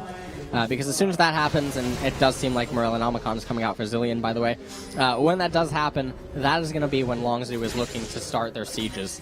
And these sieges are going to be very different from just a Varus shooting an arrow from an entire screen away, because these are going to be much quicker, and they're going to be much more relentless. Score might find, does see the recall there for Chaser, so he will communicate to the rest of his team. He takes that opportunity to recall as well, so both junglers off the map for the time being, and I think that will, how does it affect the game when you know that a significant portion of your opponent's team is recalled? Maybe make you more willing to make these rotations happen? Well, I mean, it's definitely breathing room. When the entire enemy team is recalled, it basically gives you a chance to really look at the map and see what is going on. And right now, I mean, we're 17 minutes into the game, and there's been a lot of missed opportunities from both teams. What is going on, LS? Because I haven't seen a whole lot. We've seen some objectives traded away, but it's 2-1, turrets to dragons for both teams. Well, the problem was the second dragon was taken at a time where KT couldn't really do anything about it, so it did not directly line up with KT's temporary spike over Longzhu. Well, here and now both of those steals again. Last time Coco actually was able to take the blue buff. He does take it again. Yeah, but I mean, it doesn't matter at the end of the day, because you could argue that, yes, Zillion doesn't have blue buff, but that doesn't really matter. They're basically just trading blues. Coco's getting zoned away from his mid lane, so he's forced to use that empowered shock blast just to try to clear out some of the minions. Nice zone there by Fly, and I really think that's one of the cool things about New Zillion is like his zone is so much stronger than it used to be. Like, before he could like slow you down or bomb you up, but here comes Emperor. Fate's call on in there. Pure doesn't even have his ultimate from having used it earlier. Gonna be 2 ults down for Longzhu. And, well, looks like there's just a small skirmish in the top lane, but nothing's really going to happen. Water Dragon coming out for Longzhu if they do capture it. Will synergize very nicely with our Mountain Drake, and then that'll round out the 3 dragons for the game. So there's not going to be any Inferno Drake, which it's kind of sad because that is one of the better dragons. Man, yeah, I think we saw it week 1. I know it was in the EU Challenger Series qualifiers that happened before LCK started. We saw teams have 3 Inferno Drakes, just be the first 3 to spawn. Oh, that's nice. Yeah, if that ever happens, you don't just win, but you certainly deal a lot of damage. And here it comes. Oh, the steal from Chaser. Sickest spear thrown out there to grab away another dragon for Longzhu. That spear was Longinus. Oh my gosh. What? That's, to be that's fair, the spear that pierced God. It's just a dragon, man. No. It's not even the best dragon. Okay. Alright, that's... You know and what? to be fair, it is actually a javelin in the end, actually. So, javelins are spears meant to be thrown. Spear naturally a thrusting item. If Nidalee was in the Olympics, would that be fair? Well, that's what's kind of curious to me, because like Pantheon has a spear too, but he throws it as well. So, I don't know, man. Pantheon would cheat at pole vaulting. You know? That just wouldn't be very fair. Where's the pole vaulting champion, Riot? I guess technically Fizz kind of does that. Alright, we could have like a League of Legends Olympics. I remember when they came out with like Mario versus Sonic Mario. Olympics. Like, how is that a game? Like, that's the game that your mom goes to GameStop and buys for you. It's like, oh man, the Olympics are coming up. My kid loves sports. He loves Mario and Sonic. What a great game. No, don't buy that. Moms out there, if you're watching LCK, think of your kids. Just ask them what they want, and they'll tell you a video game, you go buy it, and they'll be totally happy, I promise. Alright, well, 20 minutes and not 1 kill yet. Absolutely fascinating. And so the problem, though, is Longzhu is about to enter into their phase where they're going to start their assault. And we see Kalista about to complete Runon's Hurricane. Maokai probably not too far off of completing that Sunfire Cape. And that's going to be when the assault begins. And KT hasn't really done anything, and then all KT's going to be asking themselves is, can we weather the storm until we can make it to our 3rd and 4th items? Where, then again, at the 4th items, Longzhu does kick in too, but so does KT, so it's sort of a battle of who can play it better. Chaser, they can stop his recall, score does not.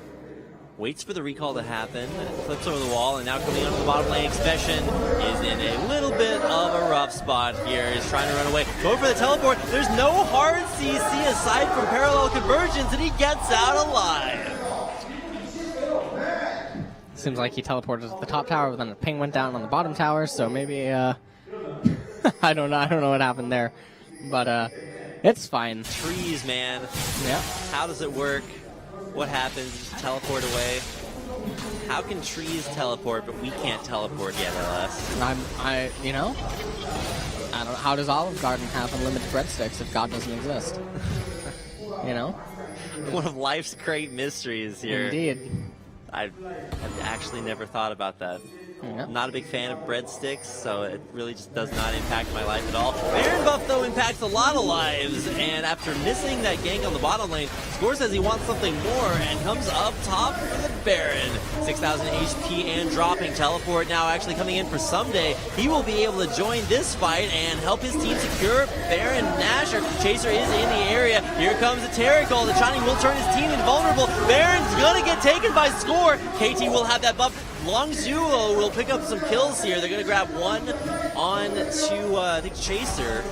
Chaser actually wind up dying. Okay, so Longzhu lose their jungler. Can they find more? That was a very, very interesting Baron sneak. The only problem, I mean, it's kind of funny how we talked about Longzhu was about to gear up into doing this right here, where they group up and they start their assault, but now the Baron empowered minions. Stun on Coco. That's like 2.25 seconds. Coco just absolutely destroyed. He's actually going to wind up suiciding, going down to Hachani. KT on the chase here. Can they find anything? Pure force flash over the wall and score on the chase. He's looking for Emperor. He's trying to get another flip, and he will actually get that one down. Tarek Stun's not going to land there. Score, you're going to tumble forward for another kill. 3-0, and all of a sudden, things falling apart here for Longzhu. Everything just collapsed all at the same moment. So we were talking about how Longzhu was about to get into the position to, start laying siege to KT's turrets, and, Oh, Chaser on the stun, gets stunned, rather. There's a flash in from Hachani! He's gonna make the play, and he deserves that kill. The 4th kill of the game. This might actually just snowball out of control in the next few moments here into game. Baron, 2 turrets, 3 turrets possibly on the rotation down to the bottom lane, but no minion wave there. Okay, there it is. We need that NA Baron power play statistic right now, because that would be off the charts. It actually would. That's why there is no chart, because it would be off of it. So. Oh. Yeah, exactly. Oh, they do end up getting the tower. So that tower did not last. And they get the blue again. So all of a sudden, there was, again, as I was saying, Longzhu was about to have their big wake-up where KT needed an answer. And what ends up happening is they found an answer inside of a Baron sneak, and they got it, and everything just came crashing down all at once. To be fair, Score there, I really feel like you have to give him a lot of props. The Baron buff so close to being the deciding factor in one way or another, and he made it happen. He got that for his team. Fly there with the Baron buff. Chani, even more purple than you... Actually, no, that's purple and pink. Fun fact, I cannot tell the difference between purple and pink. Are you colorblind? In some weird way, they just actually look the same to me. It's not like red, green, or anything crazy like that. I actually just see 2 colors and they look exactly the same. All right. I'm glad there's not pink and purple wards. That would actually just end my ability to tell what was going on. But there we go. Got a very pink and purple Tarek. Technically, I guess. Okay, now Someday versus Emperor. Emperor, wait, what? Okay, and trying to get out of here. Achani will land a 2-man stun. That's that Achani Tarek. We're so used to seeing Chaser out of there, but Pure not so lucky. Someday finding that one fly with his move speed, trying to keep this chase going. Someday looking to continue as well. There's more move speed put on there by Zillion. Trying to get the jump here onto anyone. Arrow in the meantime pushing bottom with a full Baron buffed up minion wave. Someday not able to find a pick there, but Arrow will get a lot of damage done to this bottom turret. Actually might just be able to straight up tank it. Maokai rotating down, but I don't think Arrow is too worried about that. He does have his mortal reminder there, so Maokai will not be able to heal up when he does get hit by Ezreal damage. A big rotation to the bottom lane for KT. Yeah, and Ezreal would have just been able to take that if he didn't make that bizarre attack onto Maokai just there, but it's not going to be the end of the world.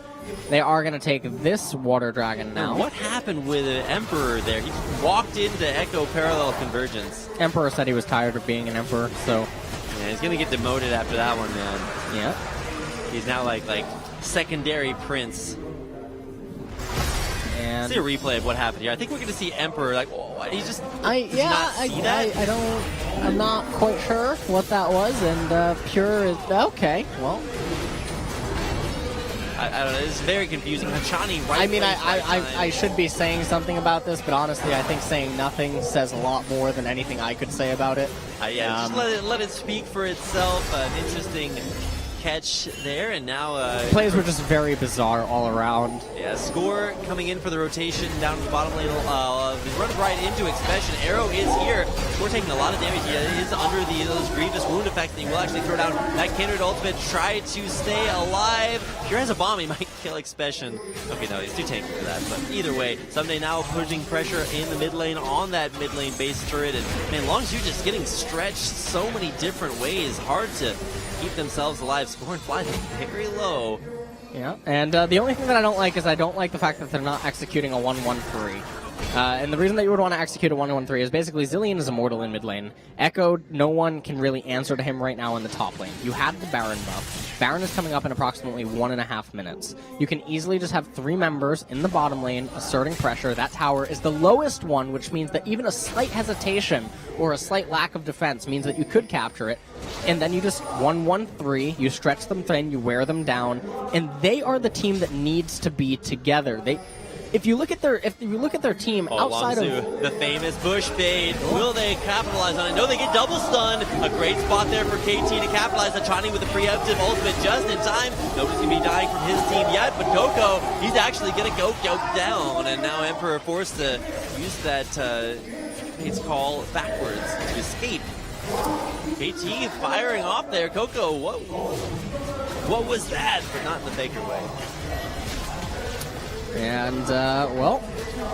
Did they just lose the game off of this? I mean, they might have just lost the game. They can definitely use Echo to tank, and they have Zillion ultimate, so... I mean, the entire team is up. Emperor does not have an ultimate. Braum doesn't either. Everything else up, but now a rotation down to the bottom lane. Gonna be mid inhibitor down, and someday going in for the dive. Turret will be focused, finally taken out there, and now on to the inhibitor. KT pressuring for this. Is this getting a little bit greedy though? Coco's up in 8 seconds. Can KT keep this siege alive? Looks like the answer is no. Yeah, and they don't really need to. Just, slow and steady wins the race. They definitely need a recall with Baron coming up in the second here. It looks like they are going to hand off the red to Arrow, or will it go to Score? It looks like Score wants to decide to take it, so he's going to take it, clear out the right side jungle. He is extremely healthy, so there's no real incentive for him to rush to Baron. Oh, but disrespect. Here comes Longzhu. They're on top of wards, and they know it. So they will be going, but can't. Some days just like, hey guys, you forgot about your base. He's in there to take an inhibitor. Longzhu definitely going for the desperation play here. Score is going to deal a ton of damage there to Pure. Oh, he actually pops his ultimate, but it's not in range to keep Baron alive. Baron does get taken there by Emperor, but can Longzhu turn this one around? Sickest stuns onto the backline, but Emperor's Maw actually does keep him alive. Emperor still in this, ticking down from Ignite though. He will stay alive at the end, and oh my gosh, what is happening here? Chaser jumping around all over everyone. Are Longzhu winning this? They are going to find a couple of kills, but what just happened there, LS? I mean, teams don't understand macro priority. Coco just bops Achani on the head. He came down on Tarek like a top, he came down right from the top. Yeah, that is not, in general, a great place to be come down on a... Not a happy experience there, and we're gonna watch this again. Walk us through what happened here. I mean, at this point in the time, you have mid pushing, you have Echo in bottom inhibitor. The Baron doesn't do anything. And look at that sickest stun there from Flies. Yeah, but this doesn't matter. This fight shouldn't happen. The fact that KT doesn't recognize that, hey, have the Baron, you can't recall. That's all that they should have been saying. Time and time again, as we're watching these series in the first week, second week here, we're seeing these Korean teams not understand macro priority, and it's just really sad to see. They have so many options available to close out the game, and they fail to either see it or capitalize on it. Man, you gotta let them know, man. Just hand them your Twitter, be like, guys, I'm out there, save your macro play. LS, the savior of Korea, the hero they deserve.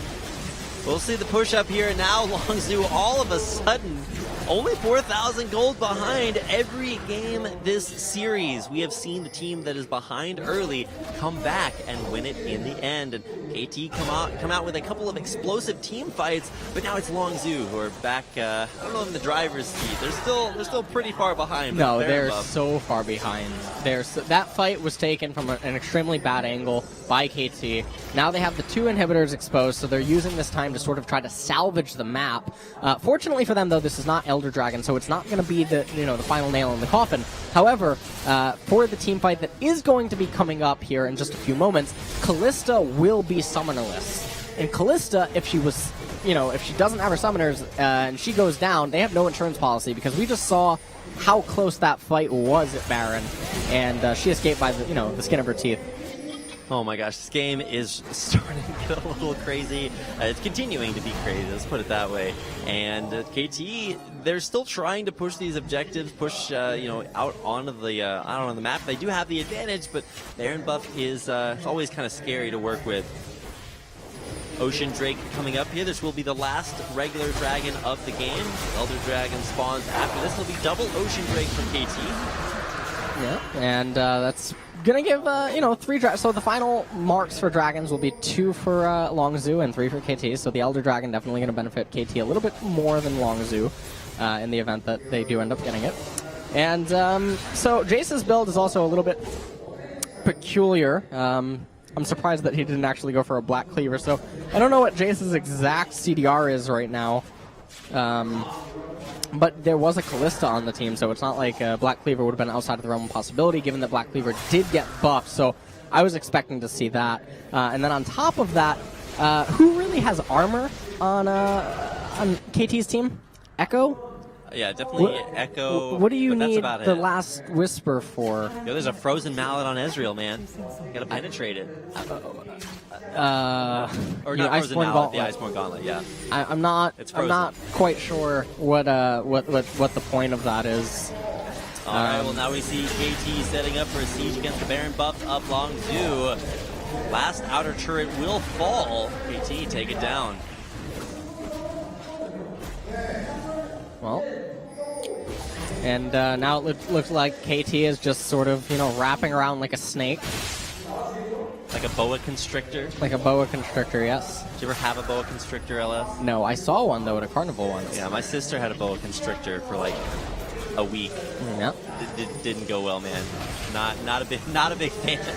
And now in the mid lane, putting Speaking pressure. of carnivals, I think we might be about to see one if KT loses this. So yeah, we're going to see a bunch of happy fans in one way or another. Definitely coming into the series, KT the favorites, but now can Longzhu hang on and pick up their first series win of LCK? They fought their way through all the way to this deciding game, and everything on the line here as the push continues. Can Echo please get a Guardian Angel? That would be absolutely fantastic. He's already got 2 on his team. I mean, well, I know that, but it would be a lot more helpful for just literally trying to go in damage blitzing. there. The inhibitor does fall. Score and arrow very low. Here comes the Taric ultimate. They will be invulnerable for 2.5 seconds right now. Score still alive, flashing over, and he will save himself with his own Kindred ultimate. Coco taking a little bit of the damage, but he's actually in a very safe place. KT going forward. They will lose Echo or lose Someday. Yeah, the first time, but there's a snipe on the back line. It's going to be Kindred falling down. Longzhu, can they stay in this fight long enough? Very, very tanky. Especially looks like he will be the next fall. Someday, so tanky. He's up in the front line. We do not have Fly with an ultimate to save anybody yet, so KT fight that fight. Can you imagine if Echo just had a Guardian Angel? This fight is it's completely different for KT. If he just had a Guardian Angel, that would have been a lot more destructive. I mean, they end up coming out on top. They get both the inhibitors. They get the flash and the heal out of Callista. Look at Longzhu right now. They have no summoner spells with the exception of Jace's flash and Brahm's flash for the upcoming Baron fight. So now KT Arrow, well they have the 2 summoner spells, right? But if you look at who has the summoner spells on KT's side, you have it on Ezreal and you have it on Echo. Watching this again, their Score actually winds up dying here immediately after he flips out of the base, actually flashes out, he winds up getting sniped out. So in the meantime, I think it's actually Chaser that narrowly survives as well there. Coco busts him from on high, but winds up barely kiting backwards, and especially there just can't tank long enough. Yeah, and I mean the problem here is Longzhu did really well at trying to salvage as much as possible, but it just wasn't enough in the end because they're too far behind right now. And now they're just going to posture for a Baron. And if they can end up securing this Baron, that might finally end it.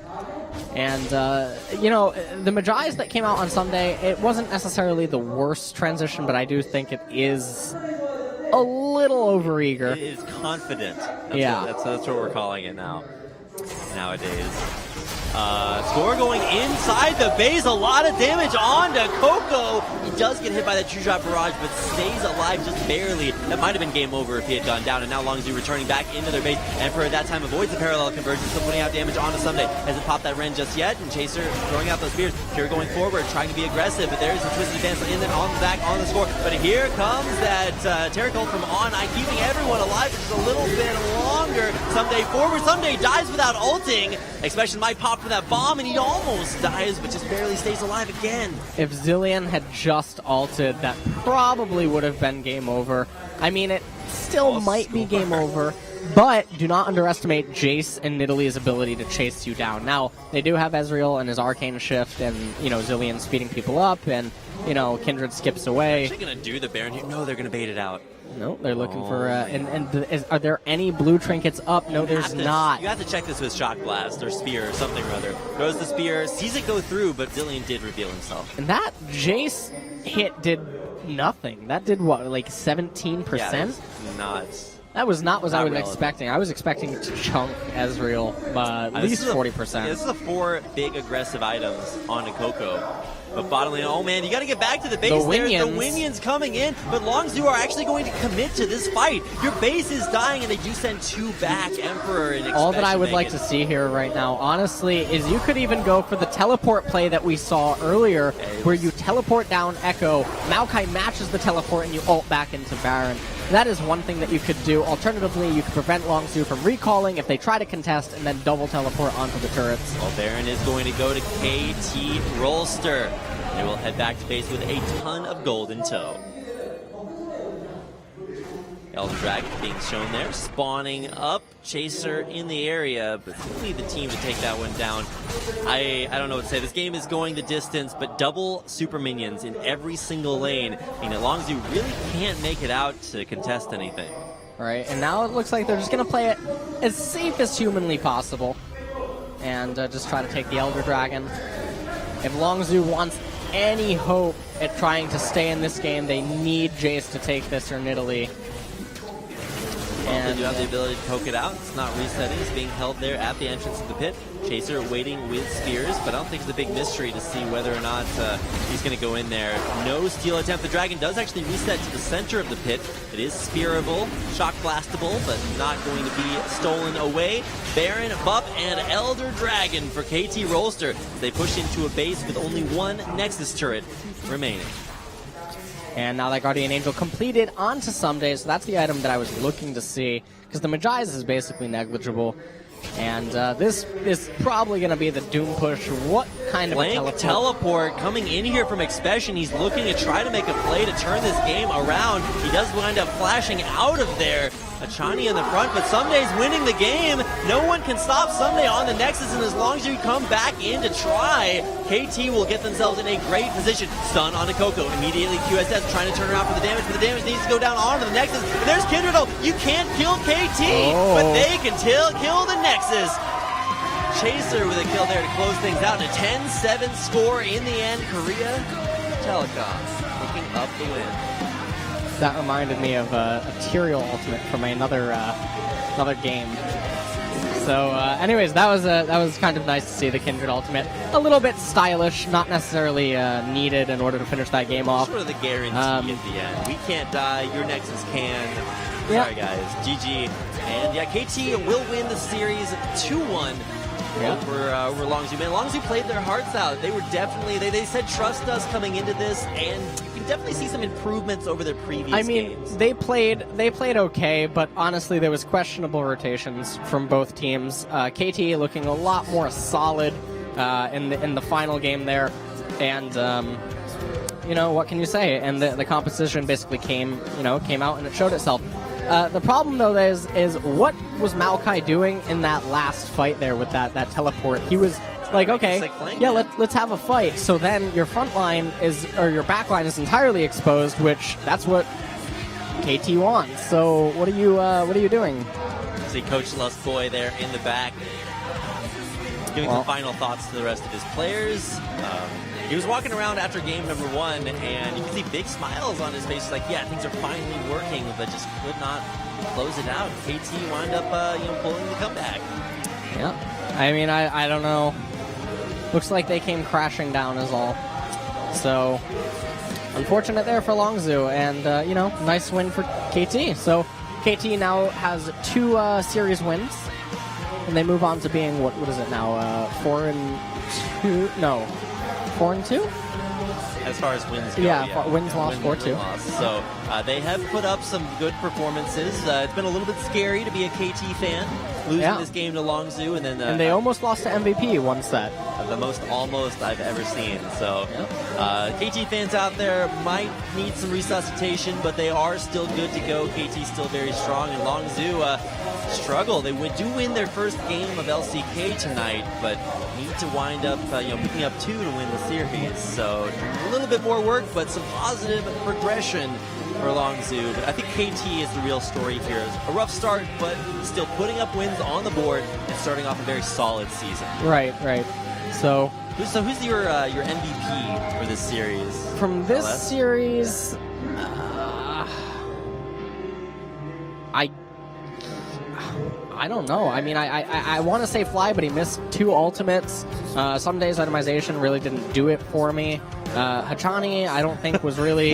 Yeah, that level 1 Hachani. I guess steal. it has to just be score, even though the KDA isn't representative. I think that everything he did at certain points was pretty clutch, and he died, but it was necessary. And then Jace or Coco was able to get that snipe on him in that one team fight. Other than that, his KDA would probably look relatively clean. Well, let's go ahead and see who it is. It is actually Someday. Okay, not the flashiest of KDAs, but 90% kill participation and a lot of big flanks that came in big for his team and just held his own in that lane versus Expression. Yeah, I don't know how I feel about that. I mean, I guess there's no real other contenders really that exist outside of Score, but his team fighting on Echo is a little bit questionable because it seems like he always overreached in some cases, although I guess one time could be at the fault of Fly not ulting him in front of the Nexus turrets that one time. You have a Zillion on your team that doesn't ult. What's up with that? Yeah. See that coming in. So awesome to see a win here for KT Rolster. Someday getting that MVP. Should have an MVP interview coming up here in just a little bit. So you guys are going to look forward to that. And here we go. KT 롤스터의 경기 결과 KT 롤스터가 짜릿한 역전승을 거뒀습니다. 오늘의 MVP 선수들 함께 만나보시죠. 어디 봐요? 네, 먼저 2세트 MVP 에로우 선수입니다. 축하드립니다. 감사합니다. 여기 보시면 됩니다, 카메라는. 네. We're gonna have an 네, interview 지금 with Arrow. 정말 짜릿한 역전승을 막 거두고 이 자리에 오셨는데 힘드시죠, 많이? 좀 3경기나 해가지고 Are you 많이 tired? 지치네요. 1세트에서 says, KT I'm 롤스터가 kinda 좀 tired. 힘을 못 쓰고 아쉽게 패배했어요. 네. 그 아쉬움을 뒤로하고 2세트 뱀픽. they 바루스에서 lost the first 아지르로 pick. 바뀐 거 말고는 뱀픽이 똑같았어요. 1세트 패배의 원인을 챔피언의 조합으로 보시진 But 않았던 the 것 pick 같아요. ban was 1세트 almost the same 패배의 in the 요인을 second 뭐라고 set. 생각하셨나요? 1세트 때는 챔피언의 요인보다는 제가 케이틀린 할 때 있어서 그 덫을 깔러가는 구도를 잡는 그게 패배 요인이라고 생각이 들었어요. 그때 그래서 그 요인을 가지고 두 번째 경기 때 It wasn't 피드백을 the pick ban 해주셔서 wasn't the reason 그 위주로 that people 풀어나갔어요. lost. 그리고 2세트 1픽을 케이틀린으로 딱 네. And that's why 박으셨더라고요. it 그만큼 좀 원딜의 didn't 힘을 really 실어주겠다는 의미였던 것 같은데 자신이 있었나요? It didn't really change the bans in 뭐 the second 자신이 set. 있었다기보다는 워낙 케이틀린이라는 챔피언이 지금 저희 생각에는 좋다고 생각이 들어서 그렇게 픽을 한 것 같아요. 1세트도 I 유리했던 really feel like 상황을 Caitlyn is 역전당했기 really, 때문에 really good right 2세트도 now. 좀 긴장의 끈을 놓으실 수 So 없었을 that's 것 why I 같아요. picked her. 바텀 억제기를 밀었을 때 에코가 혼자 탑 억제기까지 밀었거든요. 네. 그때도 롱주가 귀환을 못하게 시간을 끌어주면서 좀 당황했을 것 같은데 그때는 어떠셨나요? 그때 그 바텀 억제기 타워까지 때리는 거는 확인을 했는데 그 이후에는 이제 못 보다가 도망치려고 하다가 다시 We're 보니까 talking about how Echo 억제기가 had 깨고 so much 있어서 time free to 그냥 himself. 상대팀 선수들이 and 좀 잘했다고 생각이 들어요. 억제기까지 밀릴 줄 알았나요? 저는 탑은 밀릴 것 같다고 생각을 했는데 억제기까지 밀릴까라고 생각을 했거든요, 저는. 당연히 막을 줄 알았는데 이제 아무래도 시간이 좀 끌리다 보니까 그렇게 밀 수 있었던 것 같아요. 자, 2세트에서 에로우 선수가 워낙 활약을 해줬어서 그런지 3세트 에로우 선수 3저격밴을 당했어요. 그때는 어땠나요? 그게 저격 밴인지 어떤 밴인지는 잘 모르겠는데 그냥 The 너 opponents in 원거리 the final 딜러 game, they 챔피언 뭐 할래 basically 이렇게 sniped all of 물어보는 Arrow's 것 같기도 champions. 해서 그것들이 밴드했을 때 이제 남은 게 이즈리얼이 있었는데 그걸로 활약을 하고 싶었는데 약간은 못해가지고 아쉽네요. They're saying that even though they banned all the 80 carries, Ezreal was still existing, so it wasn't really that much of a problem 다시 if you 한번 오늘 wanted to 승리 play it. 축하드립니다. 감사합니다. 네, 2세트 MVP 선수 에로우 선수까지 만나봤고요. 마지막 세트 MVP 선수 만나보도록 하겠습니다. 네, 썸데이 선수 만나보겠습니다. 축하드립니다. 안녕하세요. 네, Now 오늘 they're 천당과 interviewing the 지옥을 MVP 여러 번 someday. 오고 가셨을 것 같아요. 네. 네, 지금 소감이 어떠신가요? How do you feel about 저희 winning? 팀 미드가 경기 끝나고 자기 좀 까달라고 하더라고요. 그래서 오늘은 저희 팀 미드랑 원딜이 좀 상태가 메롱이어서 제가 좀 고통받았다고 생각하고요. 그래도 결론은 이겼기 때문에 좋아요. 네, 빅토르를 살리고 질리언을 가져갔어요. 빅토르를 네. 안 가져가고. 네. 그 이유가 딱히 있었나요? You're 그건 saying that the 전략에 80 저희 오코치님의 머리에서 나온 생각이고요. the 80 용준이가 carry and 미드에 the mid 챔프폭이 player didn't really 넓어서 perform very well, and I really wanted to make sure to say that in the interview. 질리언 가져가고 에코 타리까지 약간 조합 자체가 좀비 같은 조합이었어요. 네. 약간 KT 롤스터의 비장의 카드 같은 느낌이었는데 네. 맞나요? 준비된 비장의 카드가? 연습 단계에서 썼을 때 정말 좋다고 생각했고 비장의 카드를 좀 일찍 꺼낸 것 같아서 조금 아쉽네요. 오늘 썸데이 선수는 참 만감이 교차했을 것 같아요. 1세트 정말 초반에 좋은 모습 보여줬거든요. 마오카이로. 또 2세트에서도 마오카이로 충분히 활약을 해줬고. 네. 근데 1세트에서 아쉽게 졌기 때문에 좀 아쉬움이 남았을 것 같은데 3세트에서 또 도리어 뿌듯하셨을 것 같아요. 상대 마오카이 에코를 잡으셨는데 네. 초반에 라인전 절대 안 밀리시더라고요. 네. 뿌듯하셨나요? 상대 정글러가 조금 노골적으로 탑을 많이 노리더라고요. 그래서 조금 화가 났는데 그래도 버티면 우리 팀이 잘해주겠지, 버티면 우리 팀이 캐리해주겠지 이렇게 Saying that the 해서 opposing 저는 jungler really 제 came to 역할을 top 다 lane a 해서 lot. 이긴 것 같아요. 3세트도 was a little 조금 bit 마지막까지 problematic. 아슬아슬 했을 것 같아요. 바론 앞에 스코어 선수가 양의 안식처를 아주 미세한 차이로 바론이 바로 녹아버렸잖아요. 양의 네. 안식처를 제대로 못 써서. 네. 그때 좀 당황하진 않으셨나요? 그때 오더 자체가 상대 롱주 팀이 그냥 이거는 시간을 더 끌면 우리는 무조건 진다. 그래서 도박을 한번 해본 건데 그걸 간파하고 저희는 그 한타를 저도 게임을 진다고 하진 않았었어요. 이미 그때 승기를 잡았던 걸 확신하셨군요. 네. 네, 좋습니다. 이제 다음 경기는 SKT와의 경기거든요. 네. 또 어떻게 준비하실 계획이신지 좀 한 말씀 해주시죠. 아침에 경기하거든요. 그래서 저희가 옛날에 아침에 경기하면 조금 안 좋은 추억이 있어가지고 걱정되긴 하는데 그때는 지금보다 더 좋은 모습으로 보여드리도록 하겠습니다. 감사합니다. 네, 여름의 KT인만큼 다음 경기도 기대하도록 하겠습니다. 다시 한번 축하드립니다. 감사합니다. 네, 이렇게 해서 3세트 MVP 선수 썸데이 선수까지 만나봤습니다. 오늘 경기 결과가 포함된 순위 살펴보겠습니다. 오늘 KT가 2대1로 이기면서 at the end of day number 3 in week 2. Samsung Galaxy still there up at the top, and now KT Rolster during the Gen Air Green Wings tied for second place, 3 points apiece.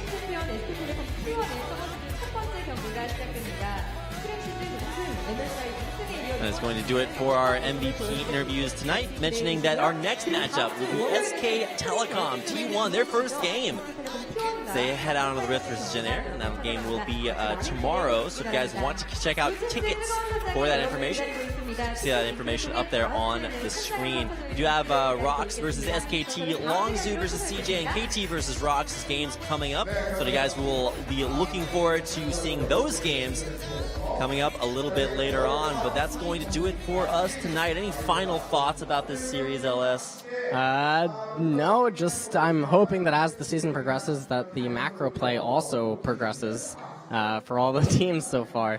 And Brand new patch, lots KT, to I think adjust to. that KT needs to. Well, no, I disagree. I think 6.10 does not actually change a lot. I think that 6.10 is one of the fastest solved patches. Really? And yeah, in complete seriousness. I think maybe 6.11, 6.12 will change some things, but 6.10 has had so much time because there were so many regions together playing on Korea in the last month that I think a lot of stuff got solved quickly. But anyways, moving forward, KT has a lot to work on if they want to live up to, the other telecom, moving forward into LCK summer. And Longzhu looking, well mechanically, but they really need to, fix up and patch up their problems that they're having as a team right now. Yeah, lots of improvements to come for both of these rosters. Longzhu need to keep their fans' trust as they continue to look for their first series win in LCK. We'll have to wait until next week to see that. But looking forward to seeing SK Telecom come out tomorrow. I know a lot of people still waiting for them. And that's going to do it for us tonight. Thank you guys so much for watching. We love you, and we'll see you next week.